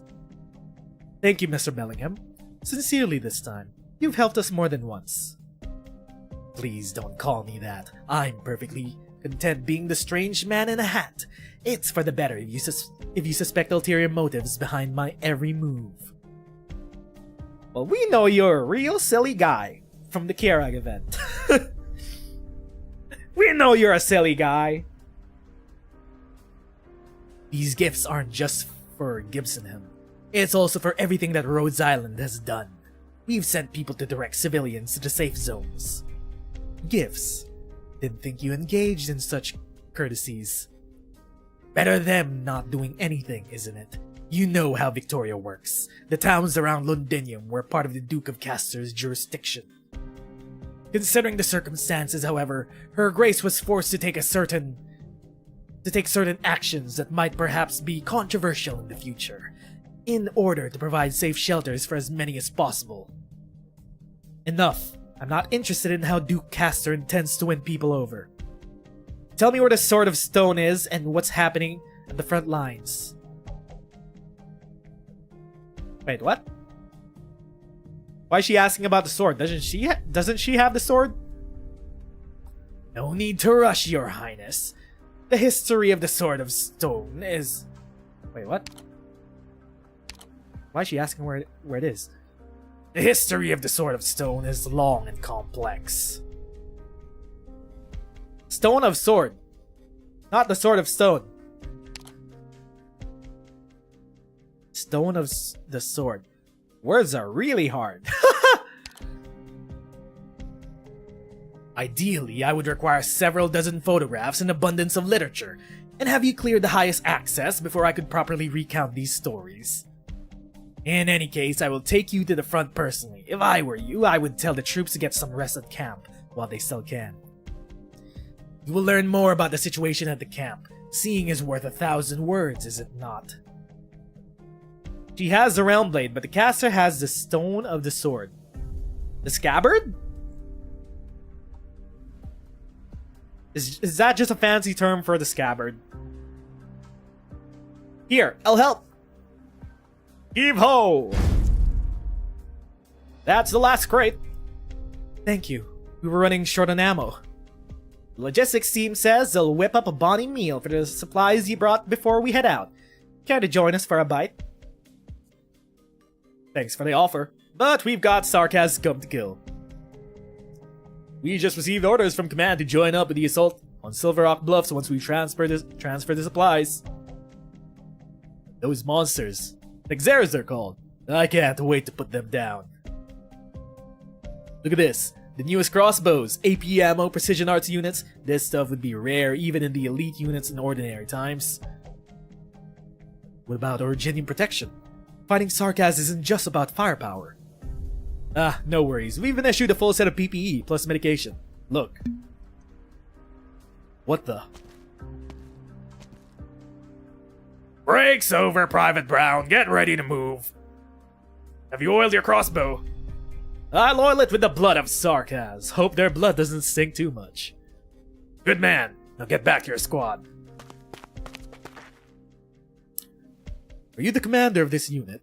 My name's Shearer. I served as a medical officer on the Duke of Windermere's flagship. Your soldiers claim they've been issued sufficient Originium PPE, but... What are you trying to say, Lieutenant? As far as I know, the Duke of Windermere's troops have withdrawn from the war. It's not your place to question me. Go back to whatever you're supposed to be doing. You know full well, don't you? Did they just give them... They just give them face masks or some shit and tell them, hey, this is PPE. This is gonna protect you from infection. This type of equipment offers protection against mild industrial pollution at best, and you're still issuing them to soldiers. Soldiers who are about to walk into a highly active Originium plume to face a catastrophe and infected Sarkaz head-on. They'll all get infected and die in the front lines from acute symptoms. On what authority are you speaking to me? As a lieutenant of the so-called Exemplars? I'm questioning you as a citizen of Victoria with medical education, Major. Victorian citizen, eh? Ah, then you should know that not even Victoria could produce specialized Originium PPE for 100,000 soldiers on such short notice. But you should at least tell them the truth. By observing proper operating procedures in highly active Originium environments, their infection rates could be reduced by as much as... Spare me the lecture. We came to fight. We came to die. But we will take the Sarkaz with us until victory belongs to Victoria. Infected, Oripathy. There will be no confirmed cases of Oripathy in the Victorian army before the end of the war. Because they'll be all dead. This is absurd! Me, my commanding officer, and his commanding officer will all be wearing the same protective equipment. We will charge with our men. Nay, we'll be leading the charge. Now, let go of me. If you want to make a difference, Exemplar, go to the front lines. Lieutenant Shearer. They all came here to die. For some idealistic vision of Victoria they have in their heads. Sure. You heard him. Bro, these dukes treating people as fodder to die for them. Thanks to the advance warning from our Rhodes Island friends, the Exemplars have sufficient protective gear. We even have some to spare. Don't even think about it. What little we can provide is just a drop in the ocean in the tens of thousands in need. All we can do is take care of ourselves. We have our own duty. To bring an end to all of this as quickly as we can.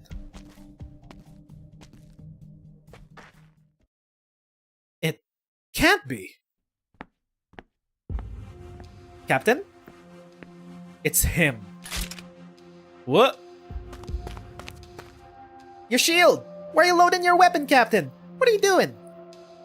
Wait for me! What did you see? Someone I thought to be long dead. Wait a minute! I mean, in the back of my mind, I'm like, please be Outcast. Please be Outcast. But no, it can't be. So who else could it be? Reed or Eblana?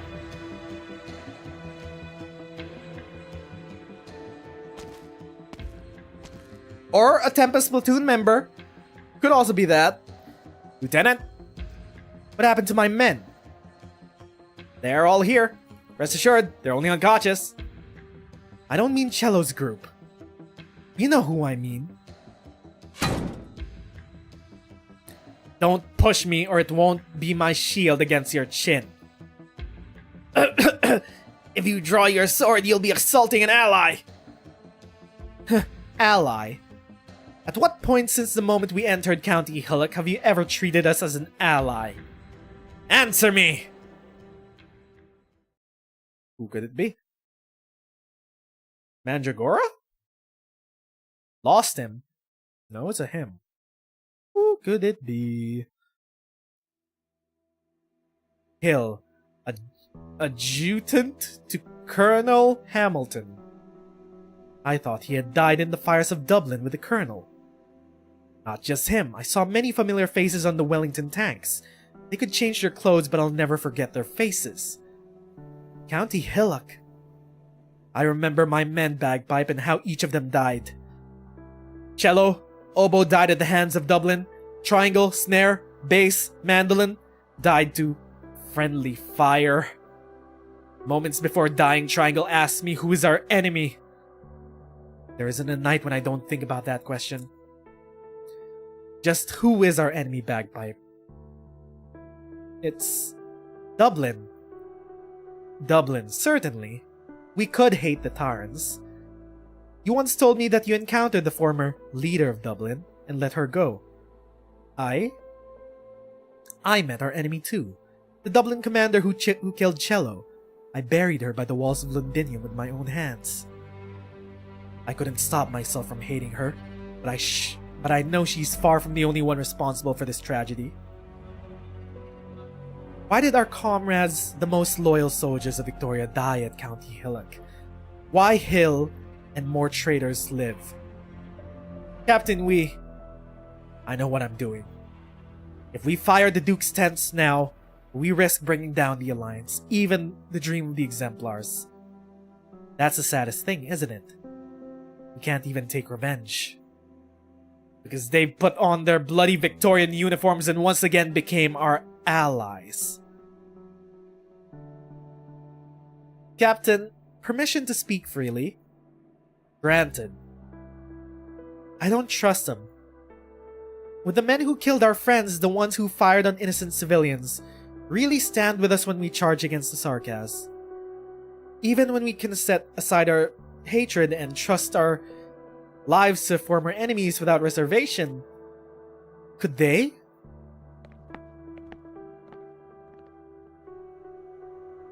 Shit. Well. There you are. Vina and I inspected the forward base. The troops are disciplined and morale is high. The Dukes are taking this seriously. They seem to have reached a united front, allowing their troops to be organized according to function rather than faction. The way I see it, they're about to die. Regardless. So, even if Horn does nothing personally, proactively, they're still gonna charge into the battlefield and probably get ripped apart by some Nezeru magics or some shit, so even if they do nothing, they're gonna die a horrible death as pawns of the elite. They seem to have reached a united front, allowing their troops to be organized according to function rather than faction. At least that's what it looks like on the surface. We saw Caster's elite standing guard near the Wellington tents, and at least 2 or 3 groups of Caster's men stationed further away. A faked unity is unity nonetheless. At least in a time of crisis, the Dukes know who their true enemy is. One more piece of bad news. I checked out the field hospital. It's sparkling clean. There isn't a single wounded inside. They're abandoning the wounded? That's impossible. Morale would collapse.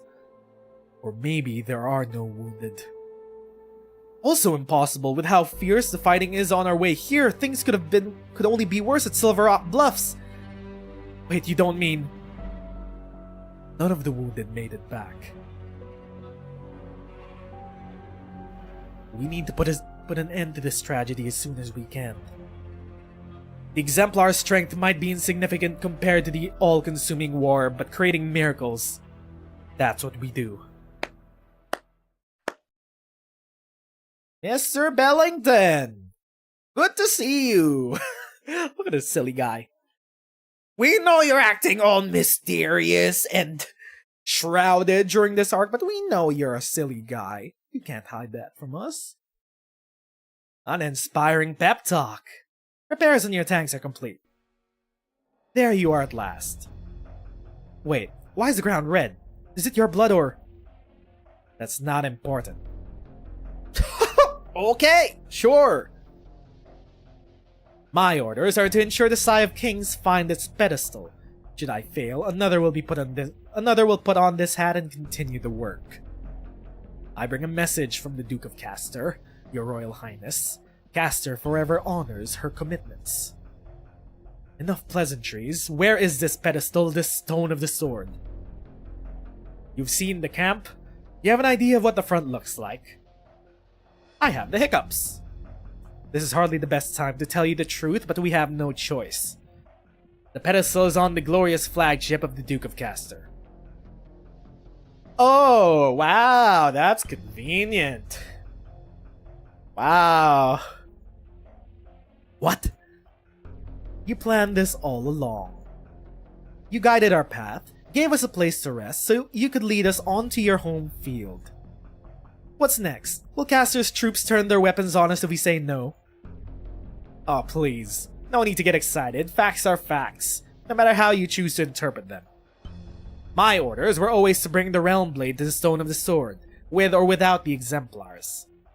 Please, consider it an act of good faith that I'm telling you the truth now rather than simply taking the sword from you during your darkest hour.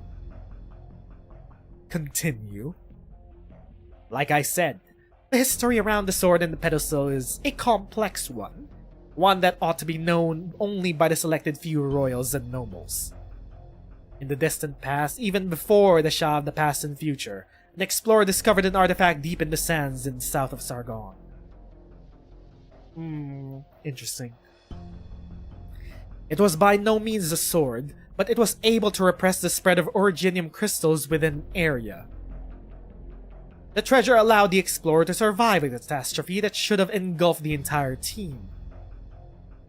The legend of the catastrophe cleaver. The survivors forged a sword out of the artifact and presented it to the Shah at the time as a symbol of valor. Catastrophe Cleaver. It's an ancient artifact. For fuck's sake! It's an ancient artifact! I mean, what else could it be? In the year 737, the Aslan Padishah, Lugal Shamsi, brought the Sigh of Kings to Victoria. Decades later, his grandson became Victoria's first Lord of Lions. The sword has severed the head of the Red Dragon, witnessed the reconciliation between Aslan and Draco, and became the symbol of Victoria's royal authority. It has been damaged and reforged several times, and many have tried to uncover the secret behind its ability to fend off catastrophe. Scholars have yet to understand the principles behind the sword's power, but they did discover how to make the most of it. The pedestal, dubbed Stone of the Sword, at the Mausoleum of Kings is the result of the research by House Castor. The Duke of Castor at the time kept a backup. After the original pedestal in the Mausoleum of Kings was destroyed in that battle, the only working replica is kept on the Glorious. For a century, Castor has coveted the Realm Blade. The chance has finally arrived. Countless soldiers and civilians will die in the war, but Castor gets to reap the fruit of victory and become the hero who saves Victoria.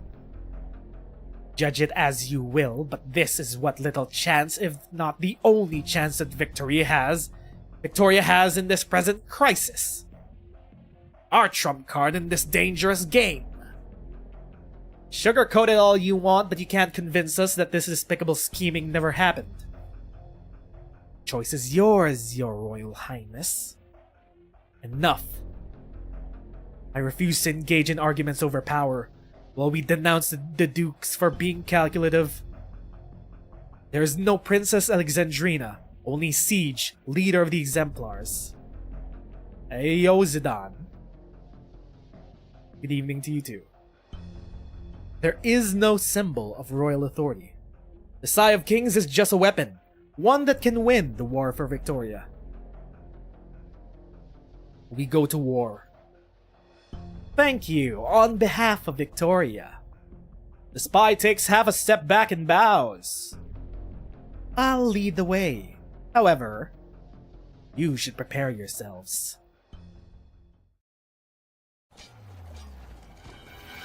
Okay, so that's where the Exemplars are at. They got baited into a fake unity with the Dukes, and now they're getting baited onto the Duke of Castor's ship, because that's the only way to actually activate the Realm Blade. I'm thinking it just might be the scabbard. The Stone of the Sword might just be the scabbard. East Vanguard reports retaking 3 villages by Duskglow River. Sarkaz's forces continue to staunchly defend Silver Rock Bluffs Pass. Wait.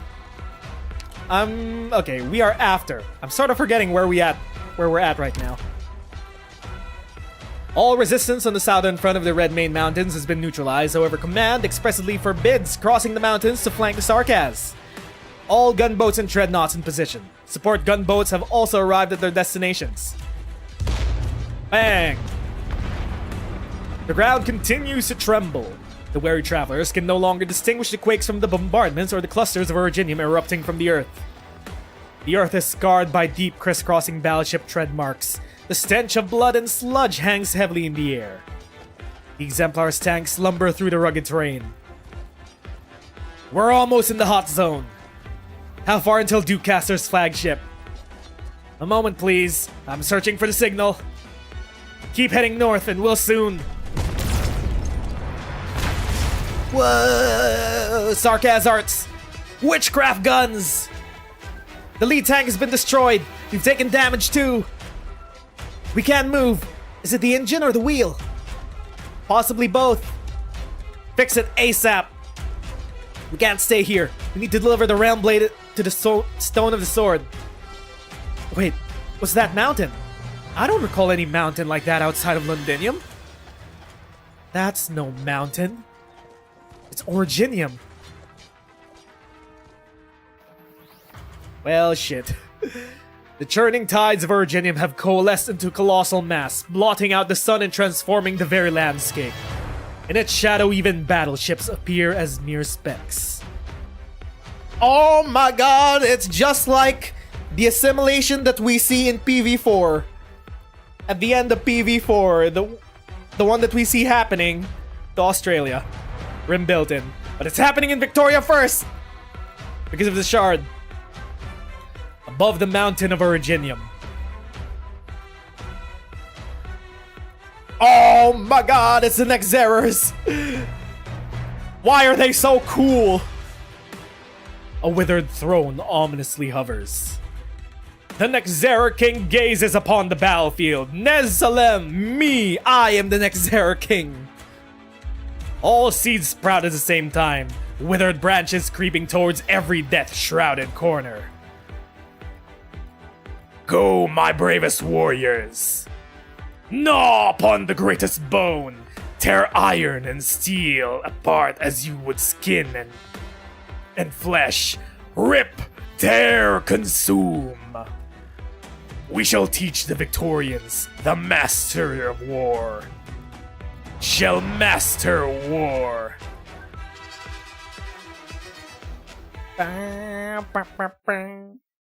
Well, shit. We're in it now. Here we go. Take a sip of my water.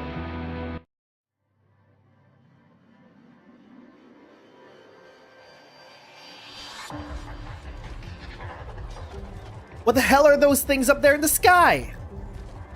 Get down! Pew pew, pew pew pew. Delphine, your right hand! Don't touch. This isn't any normal cannon fire.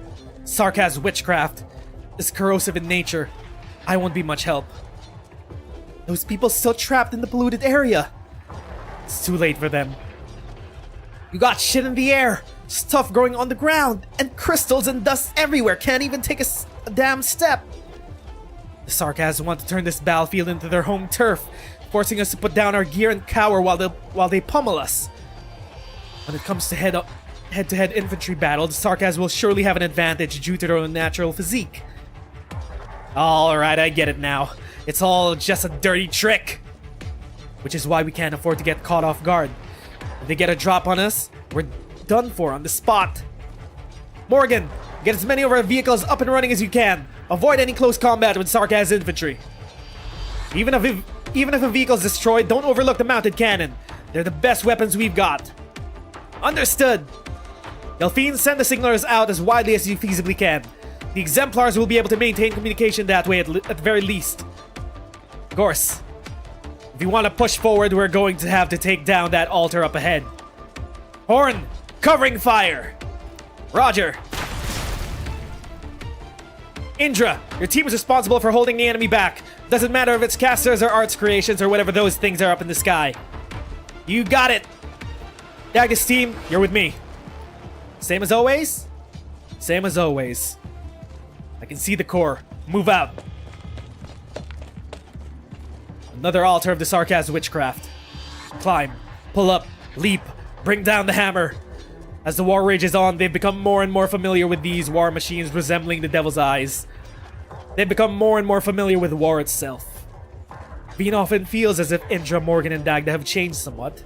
She trusts that the very same changes can be seen in her. Is it a change for the better? Or a change that came far too late?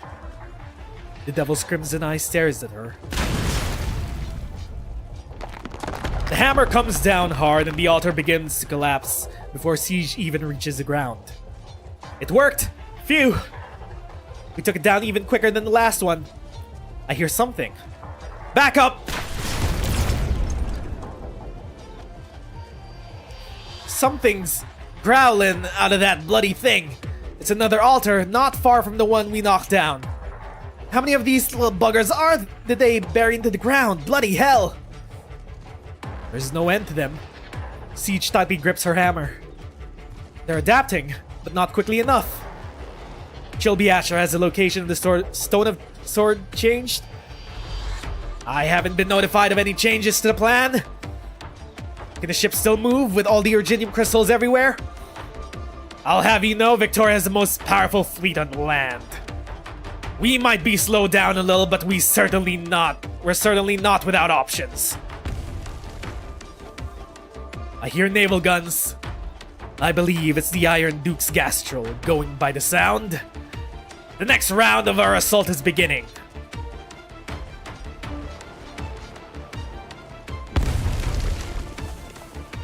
Pew pew. One of the Abercorn's assault ships has run into the Sarkaz advance brigade. The enemy was hiding in the fog and suddenly appeared. Our vision is severely limited by the Urginium crystals and we can't follow their movements at all. Has mid-range communication been restored yet? The ship's comm tower is still out of commission. Engineering's trying to repair it, but in this Urginium-dense zone... Your Grace, what are you doing on deck? There's Urginium dust everywhere, outside. Please try not to leave our command center. I've heard that Wellington always stands on deck of the Gastrol, personally commanding his frontline troops. The Iron Duke has been through many battles, but you... Just now, the Gastrol opened fire. Your ears did not deceive you. Is he still pressing forward? I'm afraid so. The Iron Duke's forces have penetrated deeper than we thought, and are about to collide with the Sarkaz core units. Wellington. Does he plan to take the head-on Sarkaz regent? The Wesley Wellington I knew was indeed a warrior before he became the Iron Duke. His bravery might be bordered on madness, but he would never gamble with the outcome of a battle. Regardless, the Iron Duke's recklessness has placed us at a great risk. As per the initial orders, Duke Abercorn and Duke Ashworth's men are following the Iron Duke, and among them, our vanguard as well. Factoring in the surrounding Originium, our front line is being stretched thin. What of the eyes you placed aboard the Gastro? Nothing yet. Even us Trilby Ashers are experiencing some serious delays in communication. Eileen, confirm the status of the Stone of the Sword. No issues so far. We will never allow the Stone of the Sword to be tainted by Sarkaz witchcraft. Your Grace, the poet has launched a flare. So Alexandrine and the Scythe Kings will arrive soon. Have your people keep a close eye on them. Don't let the sword get lost on the battlefield. We must put the Scythe Kings to work immediately. Unless the comms are restored fully, the so-called Ducal Alliance is a non-entity. Well, shit. Ooh! Some beefed up big boys. The enemy seems to be getting stronger.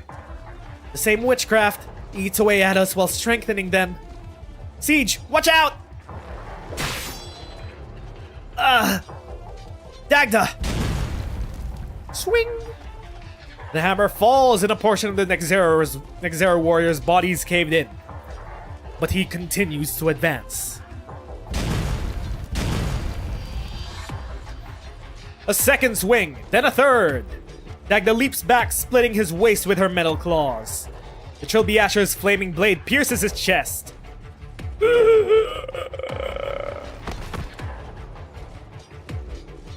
That's just one. There are still many more ahead.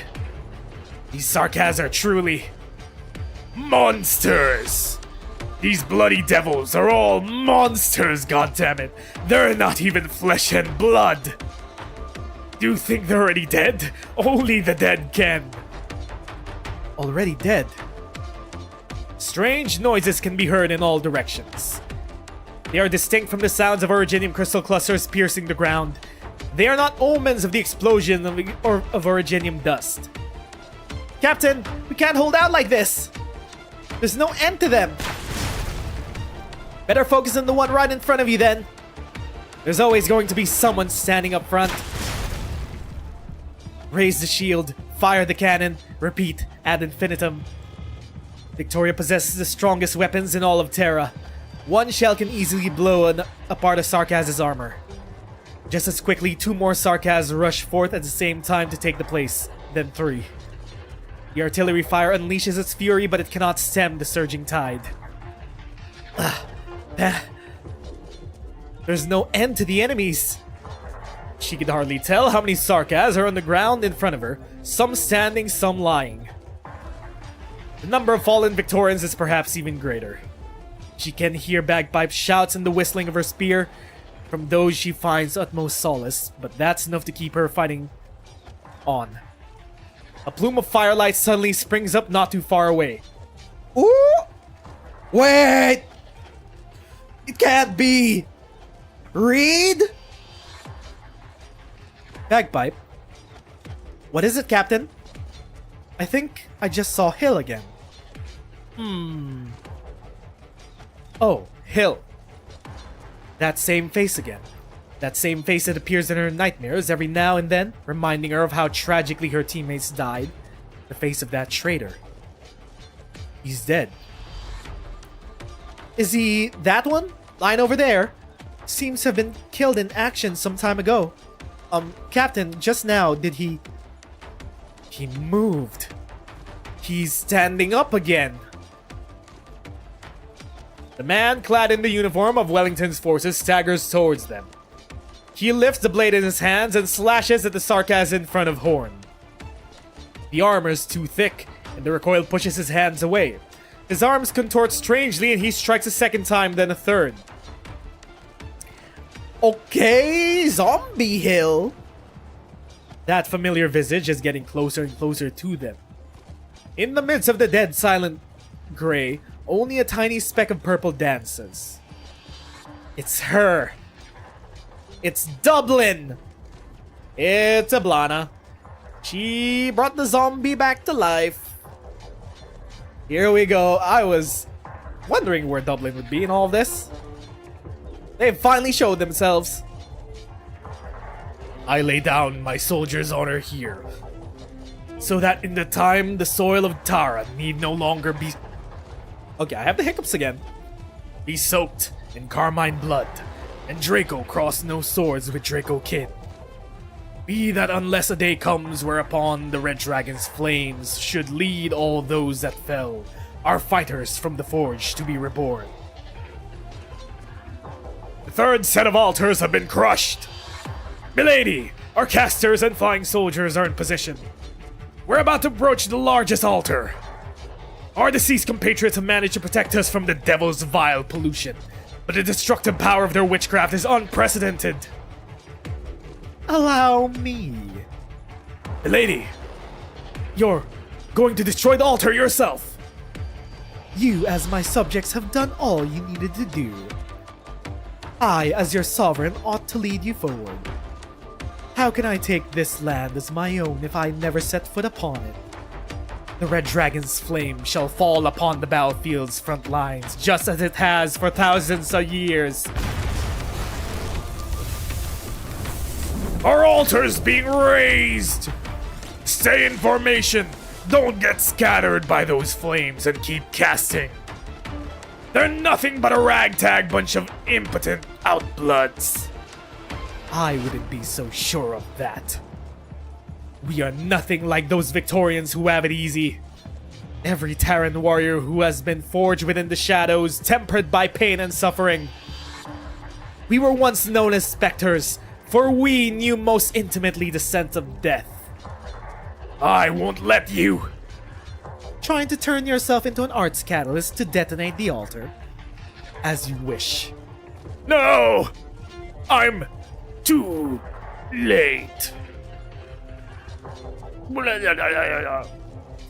The spark of life gradually fades.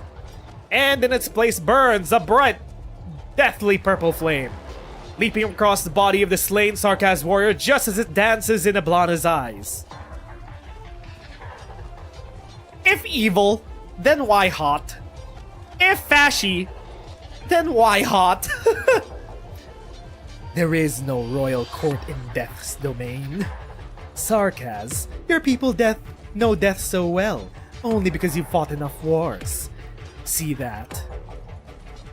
See that? Death itself stands with us. Our enemies are not so inscrutable demons. Drag those Sarkaz out of their pretentious art circles and give them a taste of our crossbows and cannons. Brigadier, I see a flame burning within your eyes. I've waited far too long for this, just like countless other Terran warriors. All of us grew up hearing the legends of the Empire's death knell and listened with burning fervor in our hearts. But over the last few decades, Wellington's administrator and the Duke have had their hands tied, and we've also been caught between the cracks of the other Duke's negotiation tables. So many hot-blooded warriors were oppressed because of their background, while many others perished in the Victorian conspiracies. I've endured for so many years, even to see myself turn into a scheming villain, all for the sake of witnessing a real war, not one ignited by the nobles' petty power jockeying. Only on such a battlefield can a warrior's death be glorious and meaningful. If I am to die in this battle, then pleasure bestow upon me your flame so that I may stand once more. Until my remains are consumed fully by the fire, until our promised nation has been established, I shall never lay down my arms! Excellent. Now then, come with me! Do you see that throne of dead wood? That's the Sarkaz leader. The Nezeru, Nezeru, he who calls himself the Lord of War and Death. The Sarkaz royal court sure has a thing for these overblown titles. Overblown? Hardly. He just happens to be ancient enough. But he is not the only living legend here. Why, of course. Not far away, naval guns roar.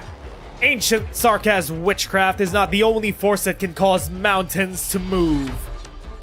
Now, let us pit war against war, death against death.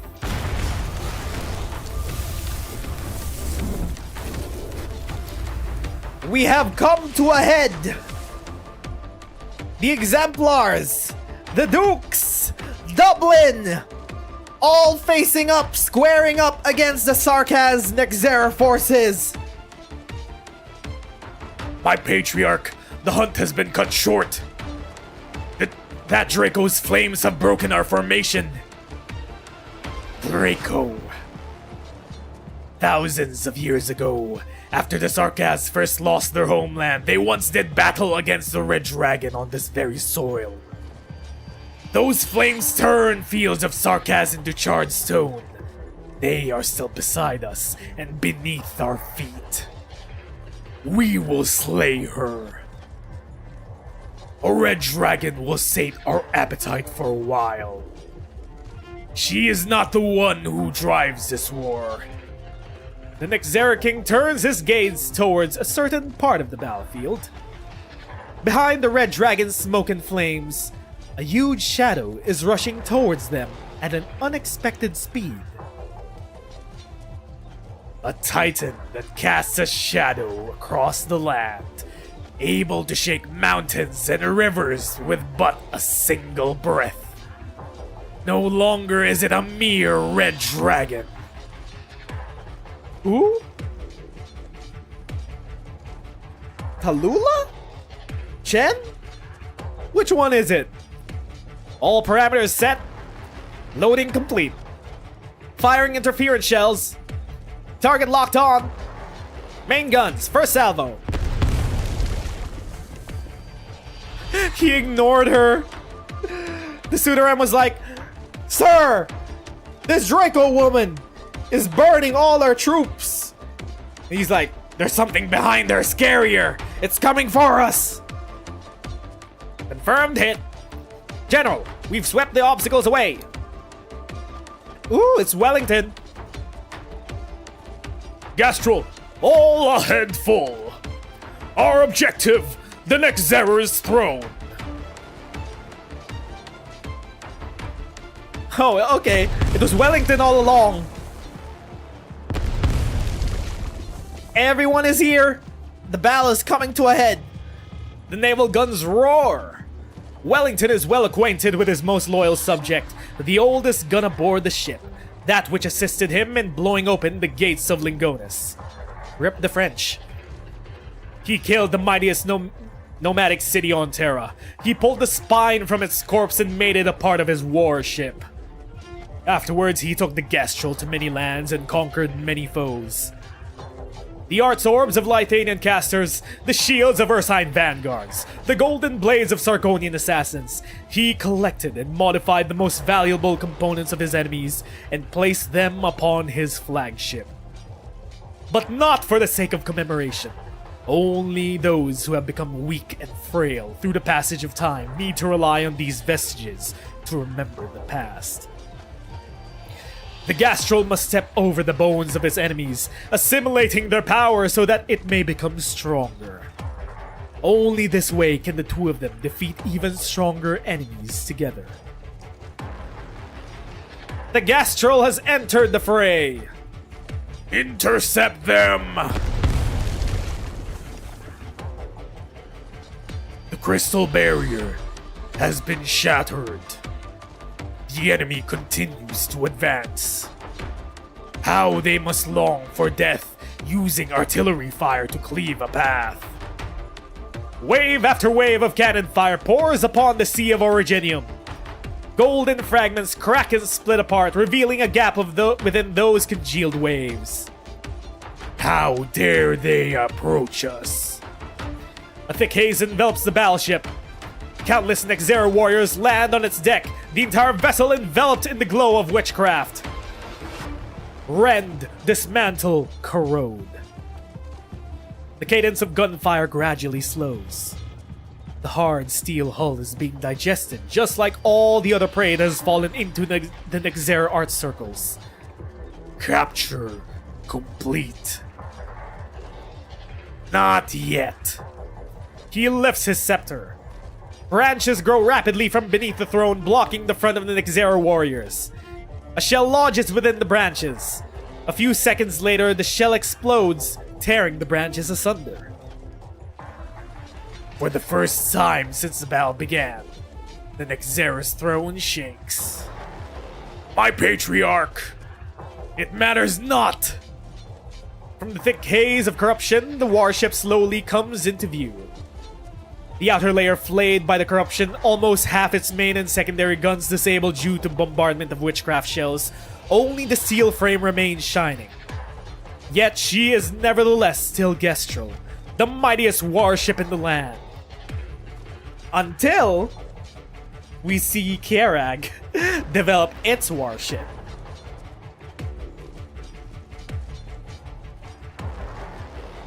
Londinium has gone to absolute shit. Yep. And her master. The Sarkaz atop the throne lowers his head, noticing a faint shadow among the crystal clusters. Wellington, you can't die that easily. General, the Gastral has successfully drawn the attention of the main Sarkaz force. They didn't even notice that we were transferred from the main ship.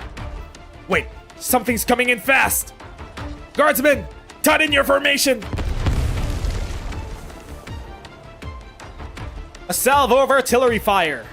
Only a few tiny twigs fall from the smoke and dust. The force that was enough to shatter those crystalline waves cannot even shake the figure floating in the air. The Nezeru king casts his gaze upon the commander at the center of the army. Not far behind the old feline, the bloodthirsty warship is waiting, eager to tear at his rotting flesh. Duke of Victoria. We have devoured many Victorians. General, Duke, whatever the title, they all tasted the same. Water time!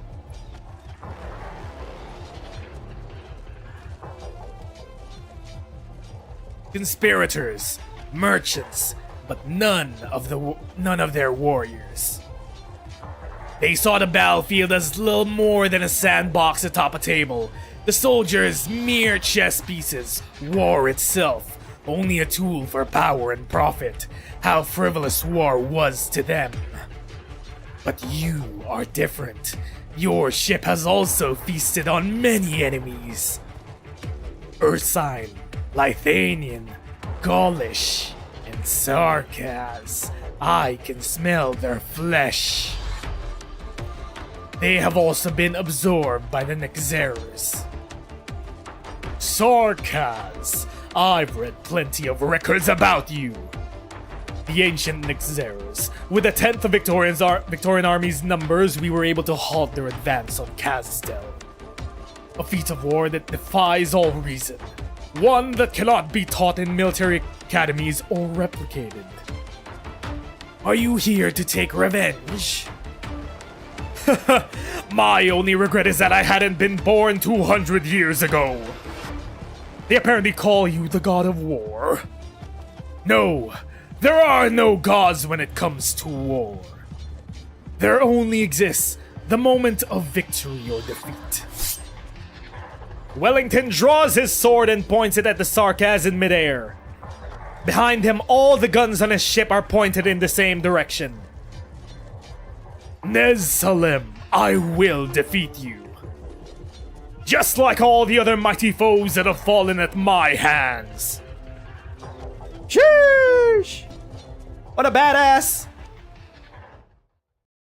What a badass! Also, I need to pee. I need a pee break. Be right back. Pee break, water break, whatever. Be right back.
I hath returned with a refill on my water and an emptying of the bladder.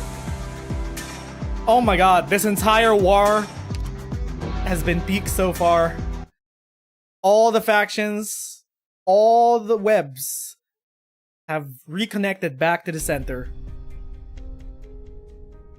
But somehow, 65 hours into the operation, oh, we're back with a Mia squad. They're still heading for the altar that is keeping the life bone down. The battle between the Ducal Alliance and the Nexerus is brutal. Still amazes you that some people think Myanmar can 1v1 a Sarkaz royal court member? I mean, probably could.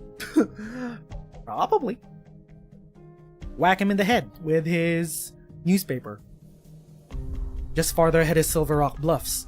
The Originium response is intense, and I'ma sneeze. I sneezed. The Originium response is intense, and the vehicle has already been paralyzed. I think I'm gonna sneeze again. Hold up.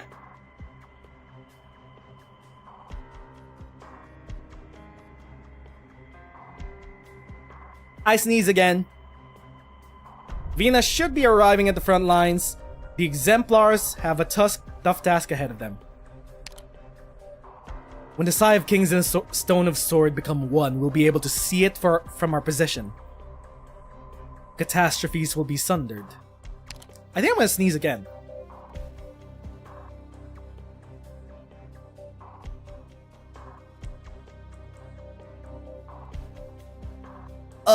Dust allergies. It's only a myth. When people see things that defy explanation, they tend to exaggerate and romanticize them when passing down those to generations. I think I'm gonna sneeze again, actually. I can feel it. Trying to keep it in. Trying to keep it in. Okay, it went away. The Sigh of Kings and the Shard. The Victorian Shield and Spear. The Shard. I'm gonna sneeze again.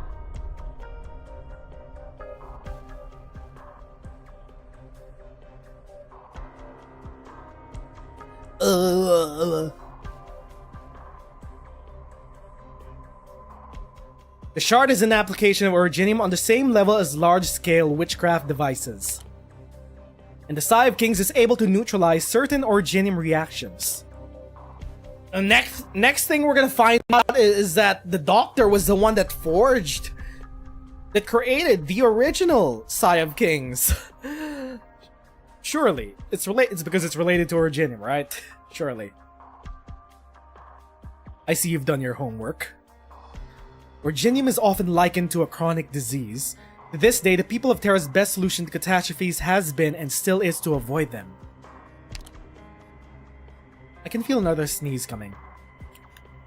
Keep it in. Keep it in. Okay, went away.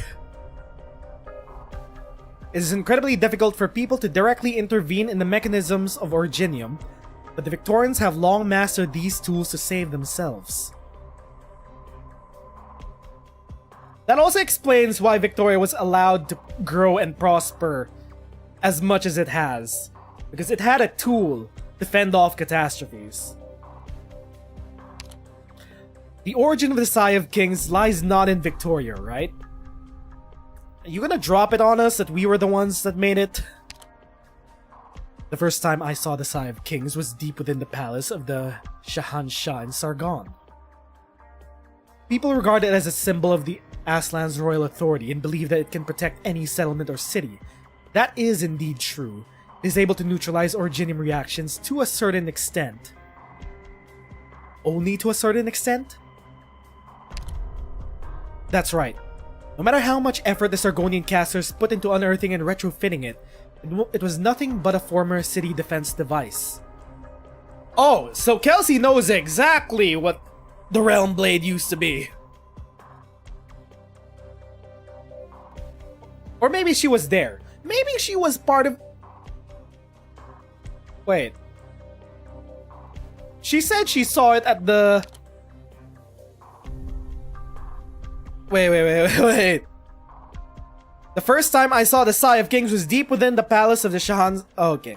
I thought she was in the team that uncovered it. Never mind. It was already in the palace.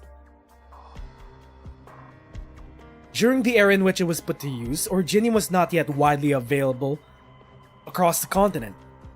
I trust that it will be able to temporarily put a stop to the Nam and give the Ferenmith's spine an opportunity to take off, but it is not an inhibitor that can completely seal Originium activity. Have you been disappointed too many times over all these years? Doctor, from your current perspective, what do you think Originium is? From our current amnesiac perspective? That's a good question to ask, to get a baseline of what we know as our current selves.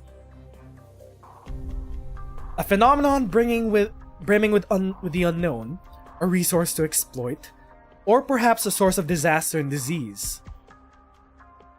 I can't say. You don't want to because your answer would be all of the above.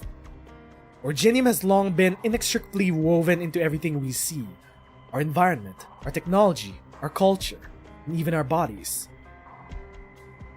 If a portion of a limb is necrotic, cutting it off might solve the problem. But what if the problem stretches from beginning to end? There are some people who see you as omnipotent. Why are you looking at me? I'm just a silly guy! I'm just a silly guy with amnesia. Don't mind me. Doctor, you asked me if I've ever experienced disappointment. Just once. I allowed myself to become overly dependent on one person, made a series of poor decisions, and paid the price. Are you referring to... But it doesn't mean that I'll stop believing. It is difficult enough to rebel against the very foundations of our origins. To pin your hopes on just one technology on one person is utterly unrealistic. Doctor Kelsey, please take a look at this. There's a cave up ahead. Which reminds me, Driver, Shopkeeper, and what's-his-face are still with us, except Driver's kinda transformed.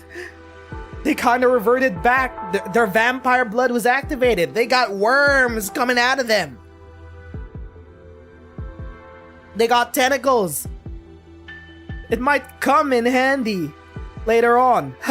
Get it? Because they have tentacles for arms now?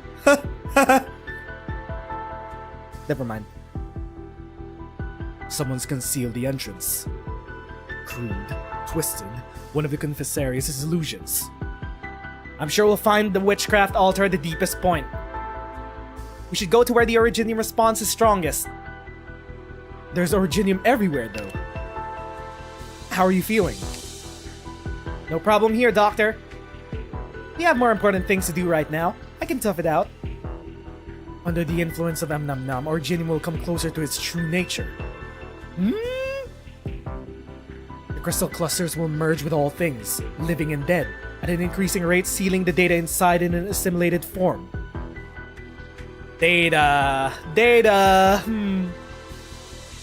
Originium can only store information within its own structure. As such, any assimilated individuals will completely lose the forms they had in life. Some may see this as nothing more than instantaneous decomposition, just like those who die due to Earpathy outbreak. There are some parallels. In the case of these patients, after their consciousness disperses, their bodies will disintegrate into highly activated Originium dust over a period of time. Assimilation, on the other hand, condenses this entire process to the extreme. Rhodes Island technology can only delay cell Originium assimilation rate from reaching a certain threshold. We're not able to truly erect a barrier that can stave off Originium. Don't worry too much about that, Doctor. The Originium saturation rate in our current environment is far from extreme. Is our situation not extreme enough still? Right now we can still breathe and move about. If we're quick enough to stop the Originium from spreading further, all hope is not yet lost. Dr. Kelsey, Doctor, I can hear enemy movements. Logos, please prepare to intercept the enemy. The Confessari! Intruders! It's the Banshee and... There are quite a few guards, but they're not difficult to manage. There must be greater dangers yet lurking in the shadows. Doctor, please stay with us. The interference of the Confessari witchcraft is making it hard for me to pinpoint the exact location, but the blood of the Tikaz is undoubtedly nearby. Tikaz blood roused the first Originium from its slumber. Over the millennia, the fate of Sarkaz has been tangled together with Originium. Amiya, Logos are suffering. Or rather, they've shouldered the pain the entire time just to come this far. What about you then? You think all of the times Kelsey had to suppress the words she wished to say? You're not only a witness and a bystander. Surely you share a deeper connection with Originium, with this war, with everything that's been going on.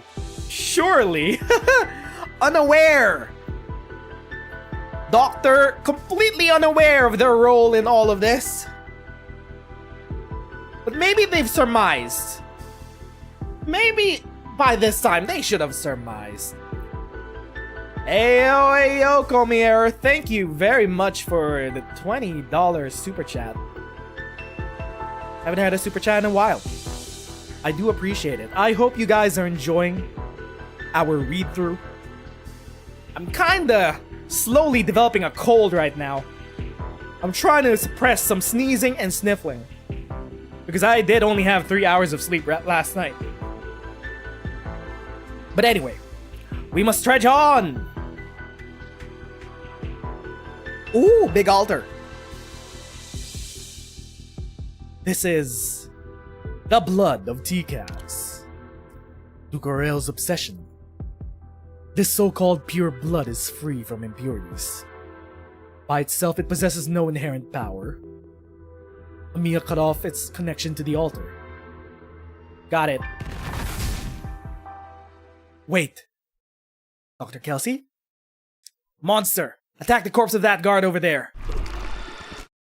Growls. Ooh.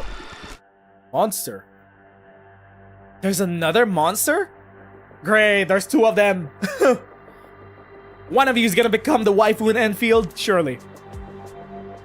No, there's more than just one. All those defeated Confessarius guards weren't real guards at all. Near perfect replicas. Only he could decorate this cave to look nearly identical to a real altar. This was a trap designed to lure us in. Damotsi! Everything is Damotsi. Amiya, get behind me! Monster stands in front of you, and you grip Amiya's hand tightly.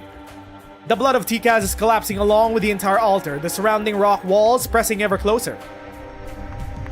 It was a facsimile! It was a trap! This is just a regular cave! The illusion is no more, but the shifting terrain is real.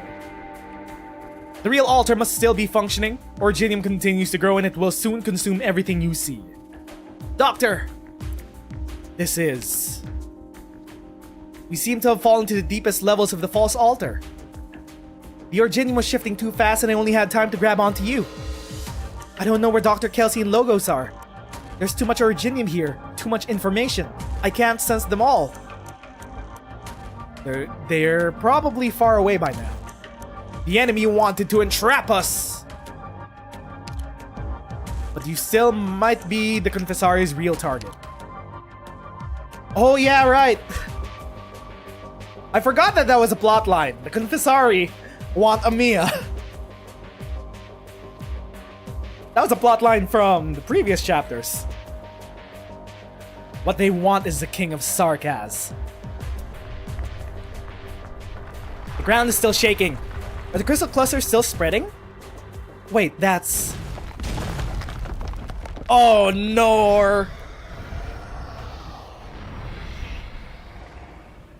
It's one of those chimeras.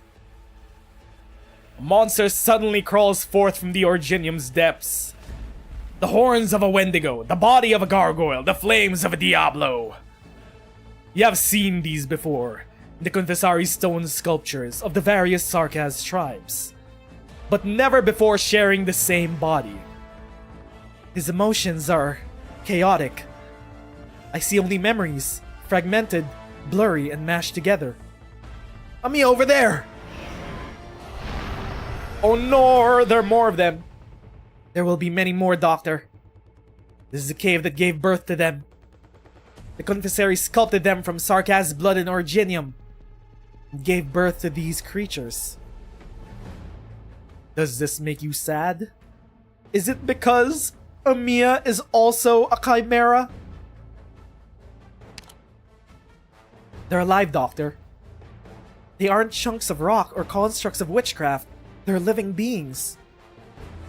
But they obey only the call of the Confessarius. They don't feel any pain, nor do they cry for their fate. People would normally call these creatures monsters. That's right, monsters. Oh! Salus! Also, they brought out the choir for this! Or alternatively, chimeras. Who are you even mourning for? For these mindless kin, or for yourself, the chimera forced to wear a crown?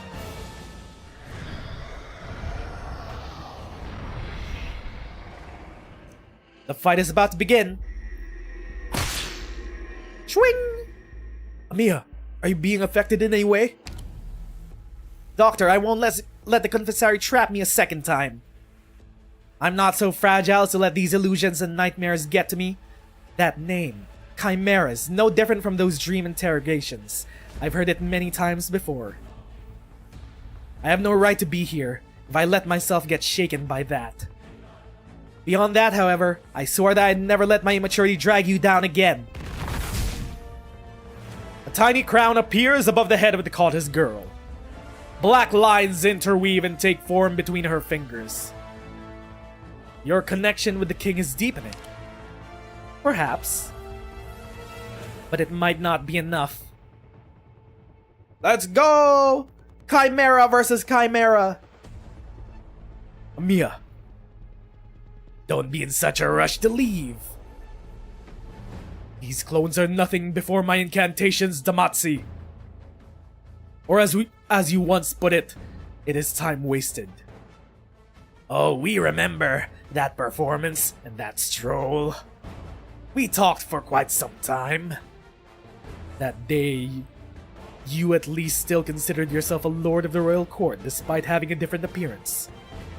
What are you now? Oh, we try to take on different identities. But these varying journeys have yet to provide us an answer.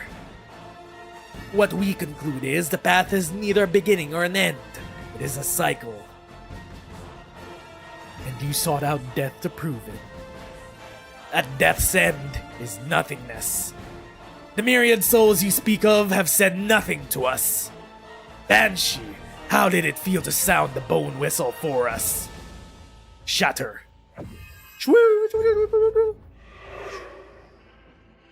Evaporated. There's no end to them. This is all you could muster? You've lost a lot of bite after your first death. The clone, destroyed by the incantation, does not dissipate into nothingness as before. Instead, the body simply collapses, sinking into the Originium ties until it quickly disappears without a trace. From it, a hand resembling a withered branch extends from within the crystal cluster. Sudaram. Banshee, you once killed me as well. On the battlefield, I am not one of you. In Wiš'adel, I was ordered to kill those who betrayed the royal court. You got in my way and separated my head from my shoulders with your incantations. You were but a child then, with a puerile voice. I remember you. The traitors you mentioned were a family of 3 who wanted to flee Wiš'adel in search of a peaceful life. They swore an oath of fealty to the royal court. The royal court should never be held above ordinary Sarkaz. You may have been a war hero for Kaz'zel once, but I cannot allow you to slaughter civilians. So, you chose Babel and Theresa, all for the sake of your so-called ordinary Sarkaz. That is the righteous path to the future. Sweet. But even after she died, you still didn't return to Kaz'zel. You even helped some of those outsiders steal away the King of the Sarkaz. The inheritance of the King of Sarkaz was a decision made by Her Highness Theresa. You killed me with your own hands. When your incantations were coiling around my heart, strangling it, I couldn't believe it.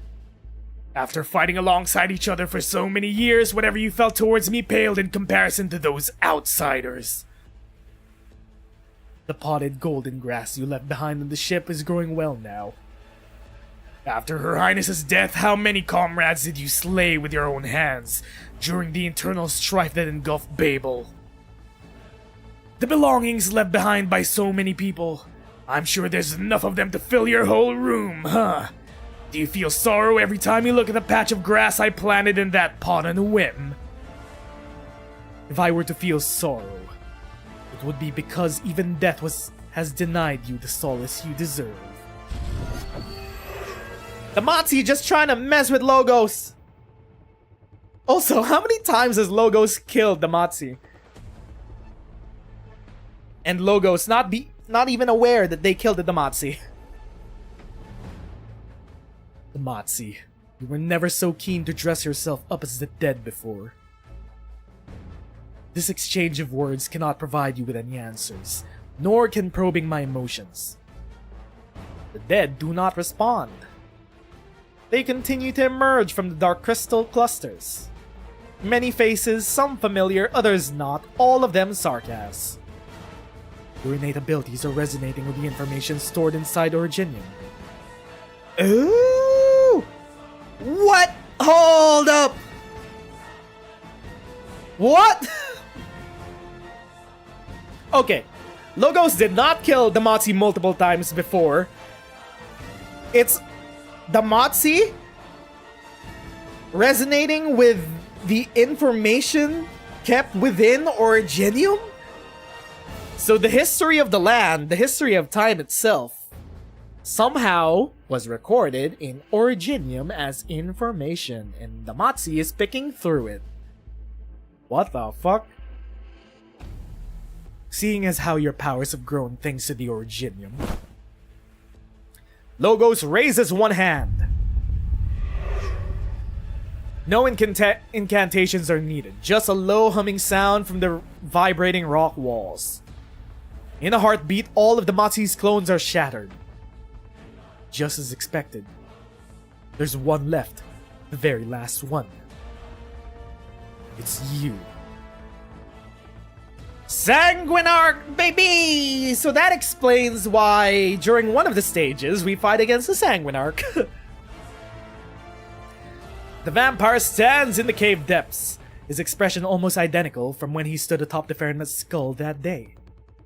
However, it is no longer fresh blood that roils around him as before, but rather clusters of Originium crystal. Logos can feel the blood in his body stirring. The Sanguinarch of vampires, Ducarel. You're not like the others. I know this.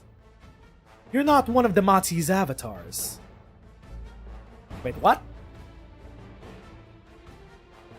What? You're just gonna fade to black at that? Oh my god.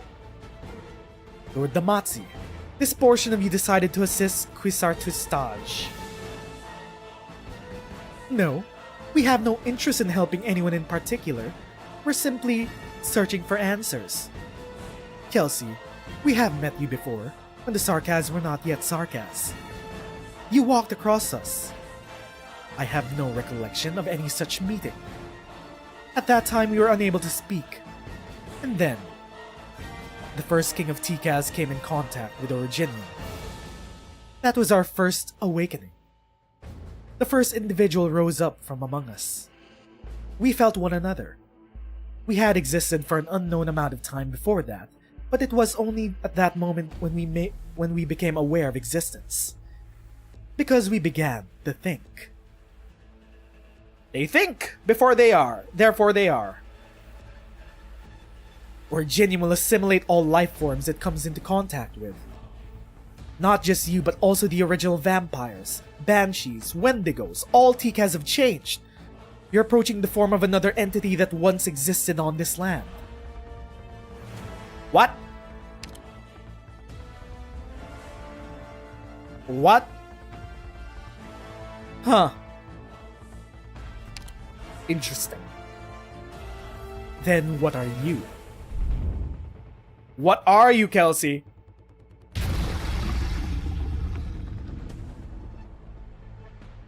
It seems extremely adverse to seeing another self. Kelsey, the immortal. Do you still remember what you looked like at first? The immortal is a figment of certain people's imaginations and a misrepresentation of myself.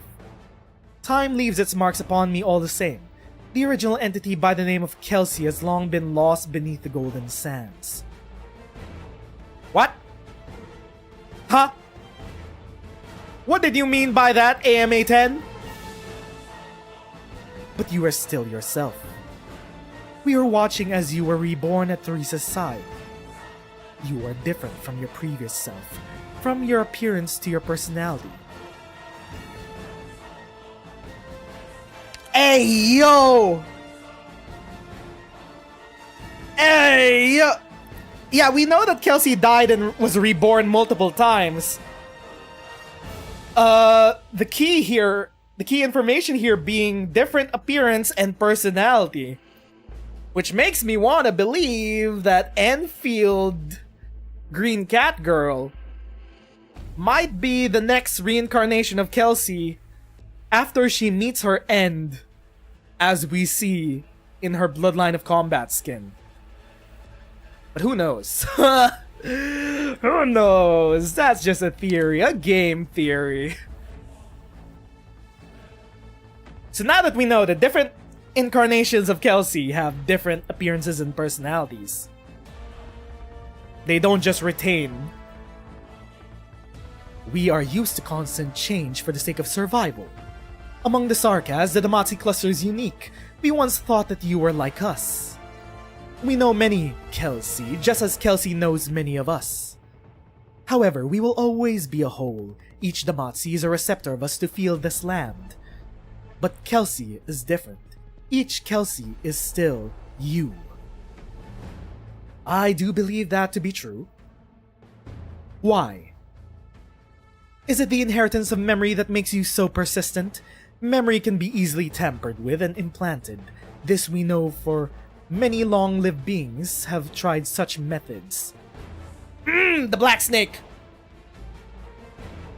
Such immortality is nothing but an empty lie. Then it is some kind of duty. Is it some kind of duty? I won't deny that my life has been duty-bound from the moment I was born. Looking back, I don't think I've ever truly been alive. The substances that make up your body have all been replaced. The memories inherited from your previous self are unreliable. The mission imposed upon you may not even be your own.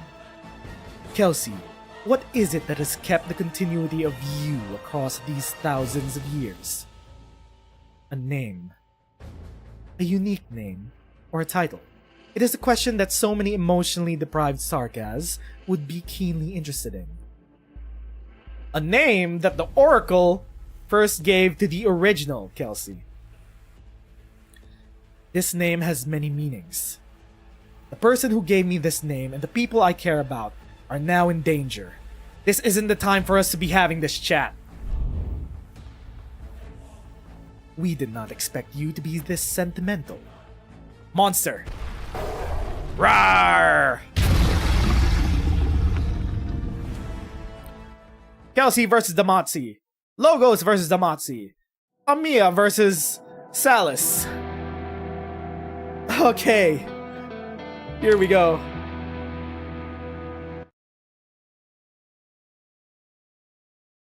Salis and the Chimeras. 65 hours into the operation.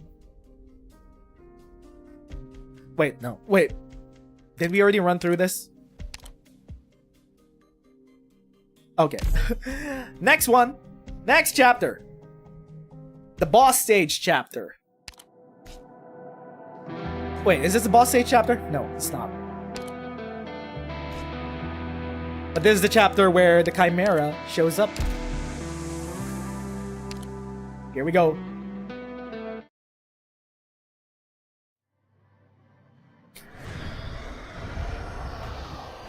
Howls. Swing, swing, pew, pew. There's one more. I'm afraid it won't be that easy. My cute little king of sarcasm, you've already broken 5 of my pets. Shall I take a guess at how long you will hold out yet? You gave life to these beings of witchcraft just to use them as expendable tools to hold me back. It did take a bit of time to create these chimeras. You're so cruel. You go around spreading that rash of empathy everywhere just like Theresa. When she lost to Theresis, the regent thought it would be a good opportunity to retake the crown, but to her surprise, she had already passed it on to you before she died. Quite the well-conceived plot. Even with our eyes and ears everywhere, we were unable to detect it before it happened. Were you also fooled by her lies, Doctor? I have no idea what you're talking about. Poor soul, you don't even remember a thing. You desperately served this king of sarcasm. Is it the former king's manipulation, or is it because you truly love her from the bottom of your heart? That I'm actually able to answer. Wiš'adel's ambition will bring even greater harm to the sarcasm. Theresa would never allow him to usurp the crown. Such meaningless prattle, my dear little rabbit. Just ask anyone on the streets of Kazdel and they will tell you, for us, the departure of the King of Sarkaz is the gravest disaster. Oh, right. Spare me whatever you might say about fairness. The inheritance of the King of Sarkaz has always been filled with accidents, and Theresa's actions were no different from what we did. We all sought to make this power easier to control.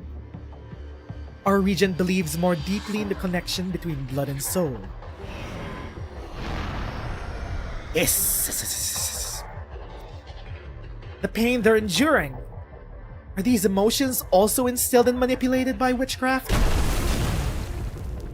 The Chimera lashes out of the crystals around it. The Originium activation levels are increasing.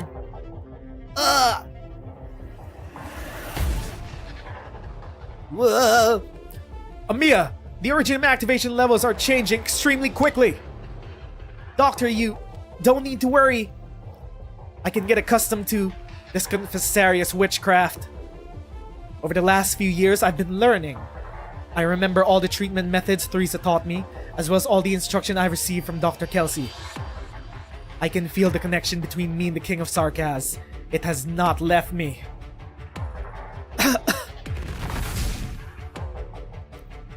I mean, she's yet to break more rings. We know Amiya lets loose when she breaks her rings. She's yet to break any of them at this point. It just hurts a little bit, that's all. Utterly meaningless. Go now. That one is of no value anymore. That one is of no value anymore. Howls. Ow. I don't think they howl like that. The crazed Chimera rushes towards you. What, me? I'm a non-combatant, don't come after me! From Chernobog to Londinium, you've encountered all forms of foes, some of which defied your wildest imagination. But the enemy before you looks like the most formidable of all. It is the product of the Confessari's manipulation of blood, combined with the ultimate embodiment of Sarkaz's physical strength.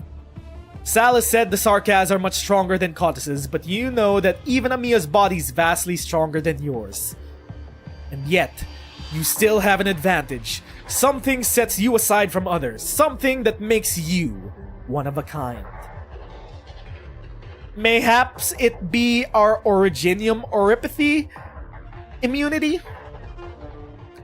Are we gonna dive into the Originium to escape? Or is it our brains? Is it my massive, wrinkly brain? I won't let you. The black lines of the Sarkaz King run through the Chimera in front of you. But the claws of another Chimera are about to reach your head. It's almost time. What, Doctor? Take a small step back. Are we gonna plunge into the Originium depths? Are we gonna take advantage of our immunity? What? Crystal clusters are violently multiplying in the position you stood just a moment ago. One after another, like flowers brought into full bloom through arts, sharp stones tear the ground and rock wall. The same is also true for the Chimera closest to you. Its massive body crashes to the ground, Originium dust kicked up in every direction, rubbing and colliding, exploding in a dazzling gold. Just as calculated, the surrounding Originium rocks have reached a critical point of collapse, overcharged by witchcraft energies. Our massive brain is like, oh, calculating. An explosion's gonna happen over there, an explosion's gonna happen over there in 0.5 seconds. I need to step back a little bit, maybe like 5 centimeters, and boom! We Sherlock Holmes this shit. A mist of fine crystals rain down onto your mask. You gaze upon them, harboring no ill sentiment whatsoever. Aura. The Doctor has aura! Originium will never harm you, and deep down you realize this once again. But the same is not true for others. An instinctive fear swirls in the eyes of both Amiya and Salis. Amiya approaches you steadfastly, while Salis shows a hint of hesitation. And it was in that moment, just one brief moment. Bind. Whoa, Logos! My hands and feet. Banshee. Salis is about to let out a scream. Silence. But the ensuing incantation preemptively seals her power. Your voice is so grating to the ears. Sheesh, Logos! Let's go! You spend too much time playing with pelts while knowing nothing about weaving a stanza. It's time. Right. Salis! The black particles no longer revolve around you, but instead form into a sharp sword. The blade! The cerulean blade, the cerulean flame. You cannot help but look into the face of the blue-haired Confessarius.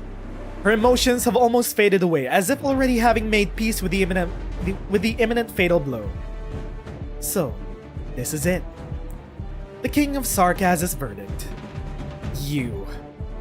Don't misunderstand. I did everything I could to try to survive. I failed to recapture the King of Sarkaz for the leader and made a grave mistake, which is why I was deceived by the cunning pest beside you. For the sake of this life, I should try to atone for my sins. Is that it? You were willing to sacrifice yourself for Twistage's plot. I'll just call him Quasar. I'll call his ass Quasar. It's a lot easier to say Mr. Quasar, whatever. He is our father, our progenitor. Disobedience is not an option.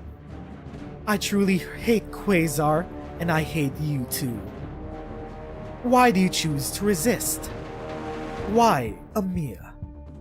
Are we not just chimeras implanted with hope? Oh, that... Initially, I was like, the Confessari are homunculi because they're artificial, but Chimera is more accurate. Yeah, they mess with their bodies. They change their forms. Yeah, so that means Silence is a Chimera too. What about Nightingale? They did experiments on Nightingale. In some way, she should also be a Chimera. Does that explain why her memories... Okay, I'm getting too far ahead of myself. Too much is happening in my brain. I'm cooking.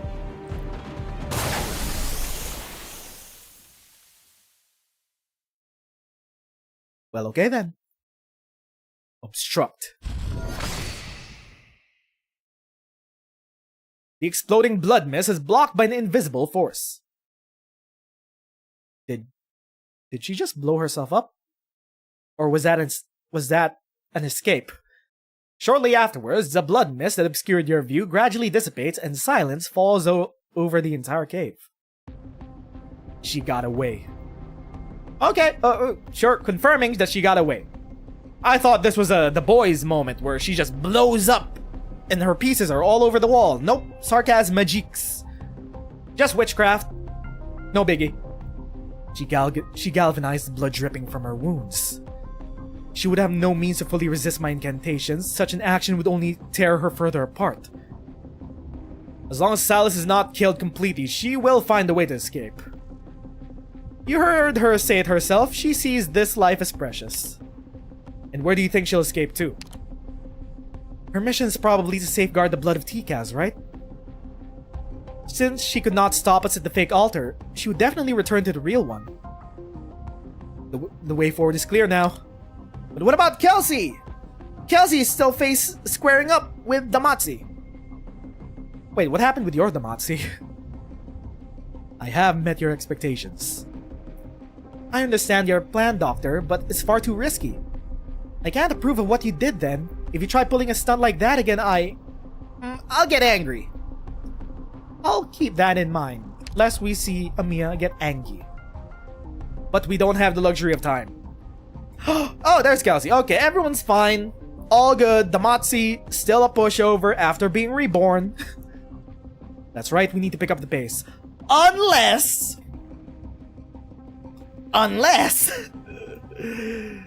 we saw Logos use their arts.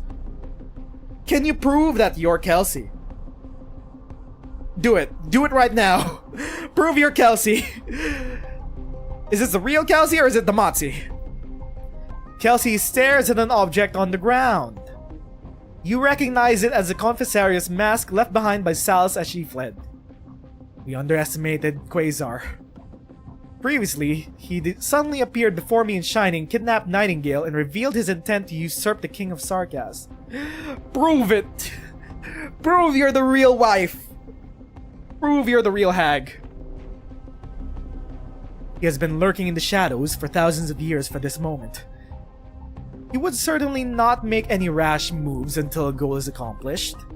Well, you are as verbose as the real Kelsey, so maybe you might be real. He wanted others to think that he was solely after the Black Crown. Snatching the crown is not the end. Then what does he plan to do with it? The King of Sarkaz is a neutral force.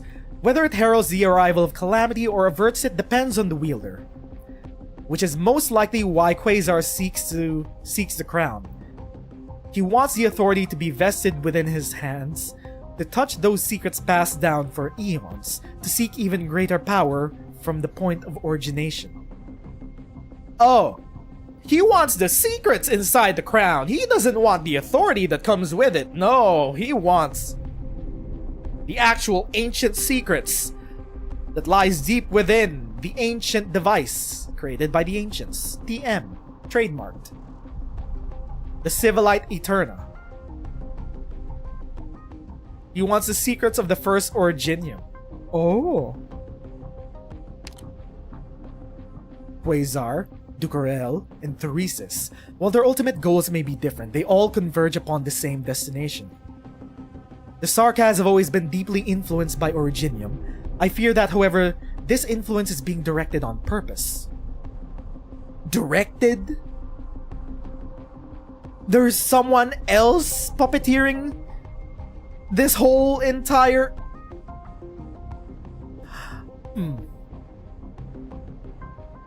Normally, I would say that it might be Oracle, who originally gave the Shard and a bunch more other ancient secrets which we do not know of to Theresis. It could also be Priestess? Question mark? Question mark. Or that it is uncontrollably penetrating into a deeper level. Something is afoot. Ow, I think I'll be fine. Your physical condition is stabilized. Logos says there's still lingering traces of Confessorius witchcraft which has already dissipated. Thank you. You have cracks in at least 3 rings. It's nothing serious, just some battle damage, that's all. The rings aren't the problem, Amiya. Since the battle for the command tower started, don't you think you've been taking on too many memories and emotions? True, actually. She's been using her powers a lot, this arc. This entire arc. And the rings have yet to be broken, just like in Chapter 8.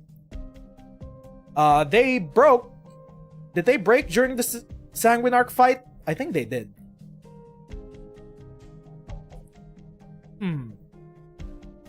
Those aren't going away. It's your own psyche that is tearing these rings apart. And no instrument is enough to contain such a torrent of emotions. The rings can't, but I can. I'm not just an instrument. Those emotions were forced on me by someone else, yes, but I chose to reach out to them, to experience them, to feel them, to hear, to feel, to think. If I said it wasn't painful, that'd be a lie. I don't want to deceive anyone else, or myself by acting as if the pain doesn't exist. But I've pretty much gotten used to it. You're gonna make me cry, Amiya. Not yet. We had our cry session last time. It's like wading through a swamp with a heavy load on your back. Amiya, I'd recommend reinforcing those rings. No. To save even more people, I need even more power. I've told you again and again that this is what I wish for. She's grown up! She's so mature now! Doctor, how's Amiya doing? Not ideal, but she's managing to stay in control. The solutions we have for all these problems are only stopgaps at best. That feeling of seeing yourself and everything around you sliding into the abyss is no less harrowing than physical illness or pain. I can't change the fact that she's infected. If only I could cure her. God damn! Amiya's is unwavering. When Her Highness Teresa brought her before us for the very first time, she was but a child. I still remember her gaze lingering on the feathers on my horns. How did she react? Without any fear, only a friendly curiosity. Even I found myself somewhat shocked. I was planning to take a step back like Scout and the others, but Amiya actually came up to approach us herself. That was a time when a good chunk of Babel's core members were Sarkas. We had horns of all shapes on our heads, but some more imposing than others, and there were crystals all over our bodies. I'd seen my fair share of Rimbilton's cultist caravans, so I knew that those timid, mild-mannered cultists often found it difficult to suppress their instinctive fear when it came face to face with the Sarkas. Maybe that was just her nature, or she had an exceptional upbringing. Amiya showed no sign of distinguishing between Sarkas and any other race. She naturally treated everyone with kindness. Which is why I was not surprised at all when I learned that Teresa chose Amiya to be her successor. Even though you were a lord of the royal court, you were in support of Amiya inheriting the title of the King of Sarkas. For me, that wasn't even the most difficult part of the decision. Doctor, I just ran into some old friends. Among them was one of my former Babel comrades, whom I killed with my own hands. What? After Her Highness Teresa's death, a rebellion broke out on Rhodes Island. A number of Babel members refused to give up on the war. They and a number of Sarkas warriors decided that we ought to take revenge and return to Kazdil to reclaim power. But the more extreme among them, they proposed to kill Amiya. They wanted to lash out against Kelsey. The team that once belonged to the King of Sarkas turned completely away from Kazdil. They saw this as a despicable theft, an unforgivable betrayal. Dr. Kelsey, along with the non-Sarkas members of Babel, were seen as culprits. Ooh, they thought we stole the crown! On purpose!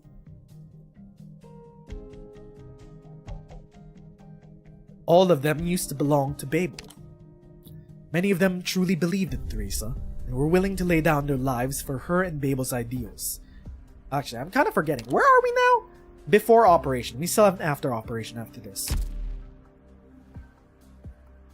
The man I killed almost lost his life at the hands of the military commission caster. I saved him only to take his life later on. He must still be suffering. Logos, the Babel member, has already made his choice. After the rebellion, the mercenaries and Sarkaz warriors pretty much all chose to leave. Among Babel's official rank and file, only a few decided to remain. That's how the Arknights trio left Babel. Interesting. Okay. Among Babel's official rank and file, only a few decided to remain. Babel was no more, and Dr. Kelsey forbade anyone from mentioning the King of Sarkaz. What about you? Why did you stay with Rhodes Island? Mr. Other featured 6-star of this event, so we now finally have to get into your backstory. We already had W getting their new weapon. We're gonna come back to them later, surely. But it's time for Logos time. It's time for some Logo screen time. It's true that I did plan to return to the valley following Her Highness's death. Kazdel had lost its king, and nobody could predict its future. As a master of the Elgiac court... Elgiac? Funny word. Elgiac. Guacamole. Elgiac. It's a funny word. I could not run away from my duty to my home. But before I left, Scout pulled me aside and said that he and Misery were throwing a farewell party for me. I said that drinking was out of the question and that I didn't want to ruin my new change of clothes, but turns out they wanted me to help paint. Interesting time to do a renovation. They were preparing to change the landship's markings. Outcast was the... Oh my god! Outcast! Outcast was the one who convinced me to take the job. No idea what kind of messed up rumors Closure had poured into her head. She said Banshee incantations are magical, and if I make them a new sign, Rhodes Island would surely have smooth future voyages, and that came from a Sancta. Did Logos design the new logo for Rhodes Island? Did he design the current logo? So, did you end up making the sign? That was Closure's job, actually. I warned my colleagues not to let her slack off. Okay, so Closure did it. Pretty cool of you. The work was done in no time. After finishing, we all looked up at the sign together. Ace asked when I was leaving, and so I gave them 2 dates. The first was when I'd be leaving the landship, the very same day. The next was 3 days later. 72 hours is the shortest time needed to make a round trip from the place the landship was docked at in the Valley of the Banshees. When Ace heard that, he immediately told Scout to give him 5 days worth of booze money. Scout wagered that I'd be back in the valley for more than a week. As for Misery, he pulled a welcome back ribbon out of his pocket and replaced the farewell banner that he originally put up as a joke. Sounds like everyone was having fun. I carry a lot of responsibility on my shoulders, and even if I don't want to set any of them down altogether, I still have to pick and choose what I prioritize. But I knew from the very beginning that I made the right call. Doctor, I've not questioned you since you returned from Chernobog. You have no memories of the past, so why do you choose to remain with Rhodes Island even now? Why are you willing to take immense risks and dive deep into the dangers ahead? Ooh, we're getting some introspection. Why? Why is it that we continue to stand by Amiya's side, despite not knowing that it was entirely our fault that this world has gone to hell? At this point of the story, surely the Doctor does not concretely know, at least they weren't specifically told yet. Maybe they could surmise it on their own, but that's not a given. Is it really just Amiya? Or is it just really the core empathy at the core of Oracle, the Doctor's being? Because even the Oracle had a deep empathy to them, despite being a calculative motherfucker that caused the downfall of Babel. They still cared about Amiya. What is it that drives the current Doctor? I love the Doctor so much. I love the Doctor as one of the best, most interesting written fictional characters I've ever encountered. It is so cool the way they play around pre-amnesia, the pre-amnesia character depth of a pre-existing character and their current existence as your gooner self-insert. Ooh, it's Shopkeep. Lord Banshee, Mr. Logos, the road ahead has been blocked.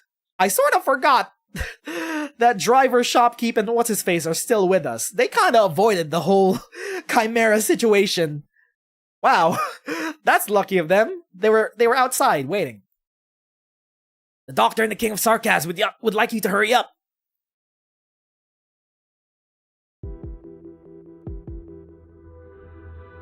Newly formed rift. This huge rift suddenly appeared out of nowhere. The blue-haired Confessarius went through it, so we're definitely on the right track, but right now, the Originium is reshaping the terrain with increased frequency and severity. I can feel it. I trust that you can as well, Amiya. The ground is trembling. The Sarkaz emotions are resonating violently with the Originium. The rage is gathering and it shakes this land like a storm. When the blood of Tikaz is used in tandem with Amnamnam, the battlefield itself becomes an art circle of colossal proportions. The Originium arts of the rampaging Sarkaz are amplified, and in turn, that increased power promotes the spread of Originium. A similar situation took place thousands of years ago. The Sarkaz acquired witchcraft through Originium, and through witchcraft, Amnamnam was awakened. In the centuries to follow, violent storms flayed the land, and great fissures cut deep into the earth. The Originium had almost completed its mission of devouring everything. What? Huh? So when Amnamnam was first awakened thousands of years ago, during when the Sarkaz acquired their first witchcraft from Originium, the land was almost engulfed and assimilated. But how did it survive past that? What? First time hearing about this! Wait, you were able to stave off the end of days? That's not something I could do or should. The war ended before Originium could completely engulf the land. The Elders, the Ancients, and the Sarkaz all suffered losses so grievous that they were unable to carry out any more large-scale conquests. Hey, yo! Okay, getting the big lore drops. It happened during the time of the Elders, Ancients, and Sarkaz. Sarkaz already had witchcraft by that time. Is this why? This is why the Ancients, Oracle's people, went into hibernation to wait out the storm. That's why Oracle, when they woke up, they were surprised that Originium subsided, but it affected the land in ways they did not expect. Like, they're humanoid animal creatures now. Oh my god. At least for the time being. War knows no end. Ay, ay, ay. Also, conquest? They said that the calamity caused by Amnamnam back during ancient times stopped the conquest of the Ancients, Elders, or either the Sarkaz. Which one of them was doing the conquesting? Which one of them was doing the conquesting? So much to think about. But anyway, here we go. 68 hours into the operation. We only have 4 hours left before the end of our timeline to get the life bone back up and running. 4 hours left. Let's go. We're at the altar. We're at the blood of the Tikas. We could sense it. We could follow it. Smoke and thick fog tug and tear at one another. The deck of Gastrol is teeming with the seeds and withered branches of the Nexerus. 70% of the guns that once breached countless fortresses have now fallen silent. Its teeth almost completely pulled and its talons wetted smooth. The logical next step is for this prey to be dismantled and devoured. However, the Nexerus throne has been pierced by dozens of chain-ladled fort crackers. With just one move, the god of war could be pulled from his throne. You have proven to me that war marches on. 200 years ago, no Victorian would even come this far. Huh. And you, Sarkaz, you've proven that you're not just some old decrepit old shadow. You are indeed a threat to this great land. Perhaps my warship should have paid you a visit sooner after I tore Gaul apart. Rip the French! You would have been afforded no such opportunity. None of you! Confessarius transmission. Yes, in the direction of the blood of Tikaz. The Nexeru King takes in the entirety of the battlefield. The enemy is trying to halt the storm. This might change the flow of battle, but it is hardly decisive. Even without the catastrophe, his warriors are just as savage, just as unrelenting. Wellington is a worthy opponent, but the fetters of time will soon drag him away. He has no place among the future's wars. The true threat comes from elsewhere. It comes from behind. Wait, what? First he was like, no, not Eblana, the Gastrol. But then now, no, not the Gastrol, something else. Who is it? Theresis and Confessarius have reminded me that this is not the only battlefield. Will you attend to it personally? I have already received the wars promised to me by the military commission, present and future. The Nexerus must also fulfill their pact with the regent. Unless, of course, Nezeru is just gonna go straight to Amiya's position. That might just be it. They're just gonna go straight to Amiya. But before I leave, I must sow some seeds of decay onto the battlefield for me to reap upon my return. A thick haze rises. Upon the battlefield, only the throne remains. Did the Nezeru run away? No. In a real war, there is no retreat. Wait, General, look at the throne! There's some kind of mist pouring from it! Whoa. Whoa. This isn't any ordinary mist. It's eating me from the inside. General, your body. Soldier, status report on Gastrol. Damage to the cabins in excess of 60%. Per your previous orders, propulsion capabilities are largely intact. As for weapons, remove anything that's basically unusable and discard it on the spot. Roll out the Originium cannons from the lower deck. Those are ready. Obsolete, but still enough to kill. Yes, sir.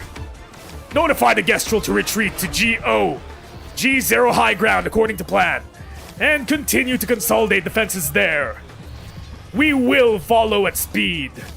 We'll also follow at speed while ordering all current battle lines to fall back.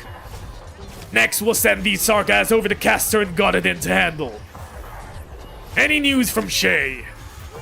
The captain and Lady Eblana have already captured most of the Nexerus altars in the area. Yes, I saw her. Her flames are very vivid. Medic! No need! General? A battle with no decisive conclusion will not be my last. He is so cool and badass. Why is he so metal? Alliance Fleet Command emergency transmission. 3 minutes left. We should be able to hear gunfire from our current position. Yes, Your Grace. Wellington's column is not far from ours, ensuring we'll be able to provide mutual support. This battle will determine Victoria's fate. Indeed, if it all goes well, then we'll be able to end this meaningless stalemate as quickly as possible. Those eyes truly burn with a lust for battle. Do you think he has any ulterior motives? For 2 decades, my desk has been filled with intel related to him, along with its response proposals. As of late, these reports have been updating a dozen times a day. The true struggle begins after the sarcasm has been dealt with. But at this moment, Wellington isn't the only one who needs a decisive victory. The time has come. The assault is about to commence, and he has never failed to be punctual. Here we go, baby! Siege needs to get the Realm Blade to the Stone of Swords. Amir needs to take down the altar, the main altar with the blood of Tikaz, in order to get the life bone up and running. Ah, do you hear that? The Gastro's full broadside. Such a different timber compared to our ships. But after this battle, Castor's name will shine alongside Wellington's in the annals of Victorian military history. Anomaly, anomaly. 00 and 01, repeat. 00 and 01. Drat, the comms have been cut. Your Grace, all signals from the Duke of Wellington have vanished. A group of sarcasms suddenly emerged from the catastrophe and have engaged in battle with our frontline troops. Uh-oh. What the hell is Wellington doing? Acting alone at a time like this? That vainglorious fool, has he gone senile? Possible. I do have a conjecture though. Do you think he deceived Castor? Or rather, everyone else? That doesn't make any sense. This is the Iron Duke we're talking about. Why would he abandon the other, more easily manipulated dukes to ally with the Sarkas? It's a game of prisoner's dilemma among the dukes. How would the Duke of Windermere, a warrior, treat her foes? She'd kill them all, and wipe the last speck of blood across their seas spoils. Before he became first among the Victorian dukes, Wellington had already been leading troops for decades longer than your mother. As a noble among nobles, Castor was used to everyone playing by the same set of rules. After spending too long seated in front of the card table, she might have forgotten that some unreasonable people, such as us gangster types, have a penchant for flipping the entire table. Hypothetically, if the Iron Duke truly saw all of Victoria as enemies rather than competitors, he'd never even give Castor a single chip to bargain with. Really? Uh-oh. Catastrophe! The next wave of catastrophe struck far sooner than any catastrophe messengers predicted. All our comms have been knocked offline. How long for repairs? 15 minutes. No, we'll make it 10. Your Grace. You came back on Wellington's orders. Indeed. You're heavily injured. Who's responsible? Not any of the Iron Duke's men. He lost to that Sarkaz. After the Gastral opened fire, the Nezeru's advanced brigade emerged from the fog. They moved extremely quickly, using already deployed altars to destroy a small warship. Abercorn's infantry had already engaged them for a spell. We expected the Gastral to aid the ship, but no shot. Did Wellington betray the cause? He retreated instead. That's right. The Gestral has turned back. All of Wellington's other ships are covering the flagship's retreat.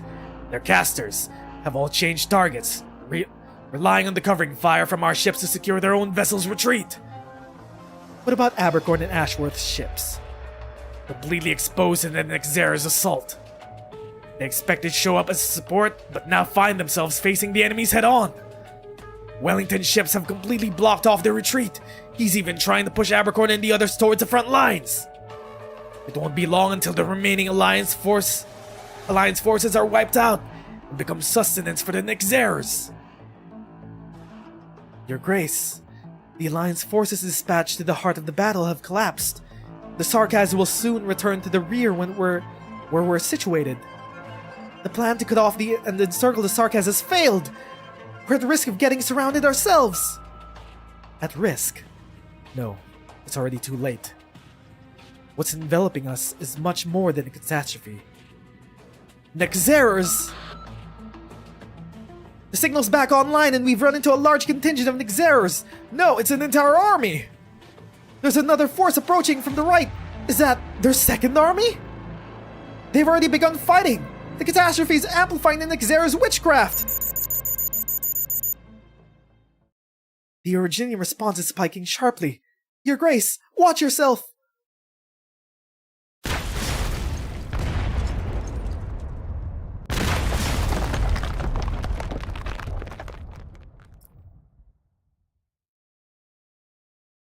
Well,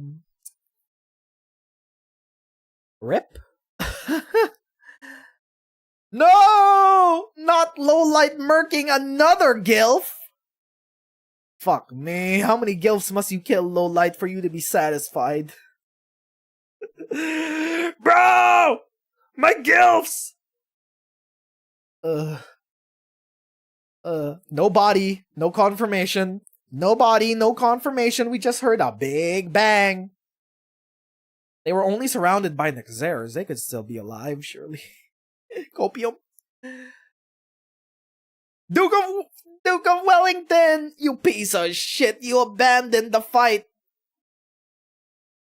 Troops on the battlefield, still able to receive any feeble signals, at all simultaneously are sent a staticky message. The Glorious has been confirmed. Destroyed.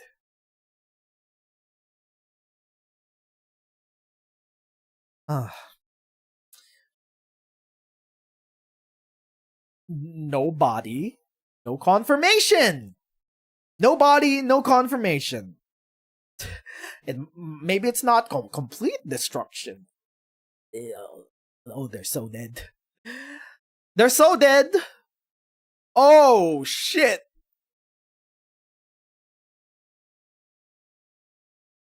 Oh, they're so dead. Well, at least no one's gonna try to steal the Realm Blade off of Vina when they arrive at the battleship, or what remains of the battleship. Lowlight when Gilf murder! Vina remembers the first time she saw a high-speed battleship. It was sitting on her father's desk, a small-scale model, only as long as an adult's forearm. Its crystal flagpole would fall over with just a little poke. Her father pushed her touchy-feely hands away, telling her that high-speed battleships are akin to metallic monsters that conquer the land. They, like the indomitable city of Londinium, were the crowning jewels of Victoria's industrial technology. Alexandrina, when you are older, I will take you aboard the newest battleship. You will see for yourself. Many years later, when Vina did in fact see one, it was only upon the battlefield. Be it Windermere's casters or Wellington's warship, they were so majestic that the people standing beneath them were mere specks in comparison. But at this moment, the broken warship in the palm of the colossal Originium wave before her seems to have reverted to a tiny toy she played with in her childhood.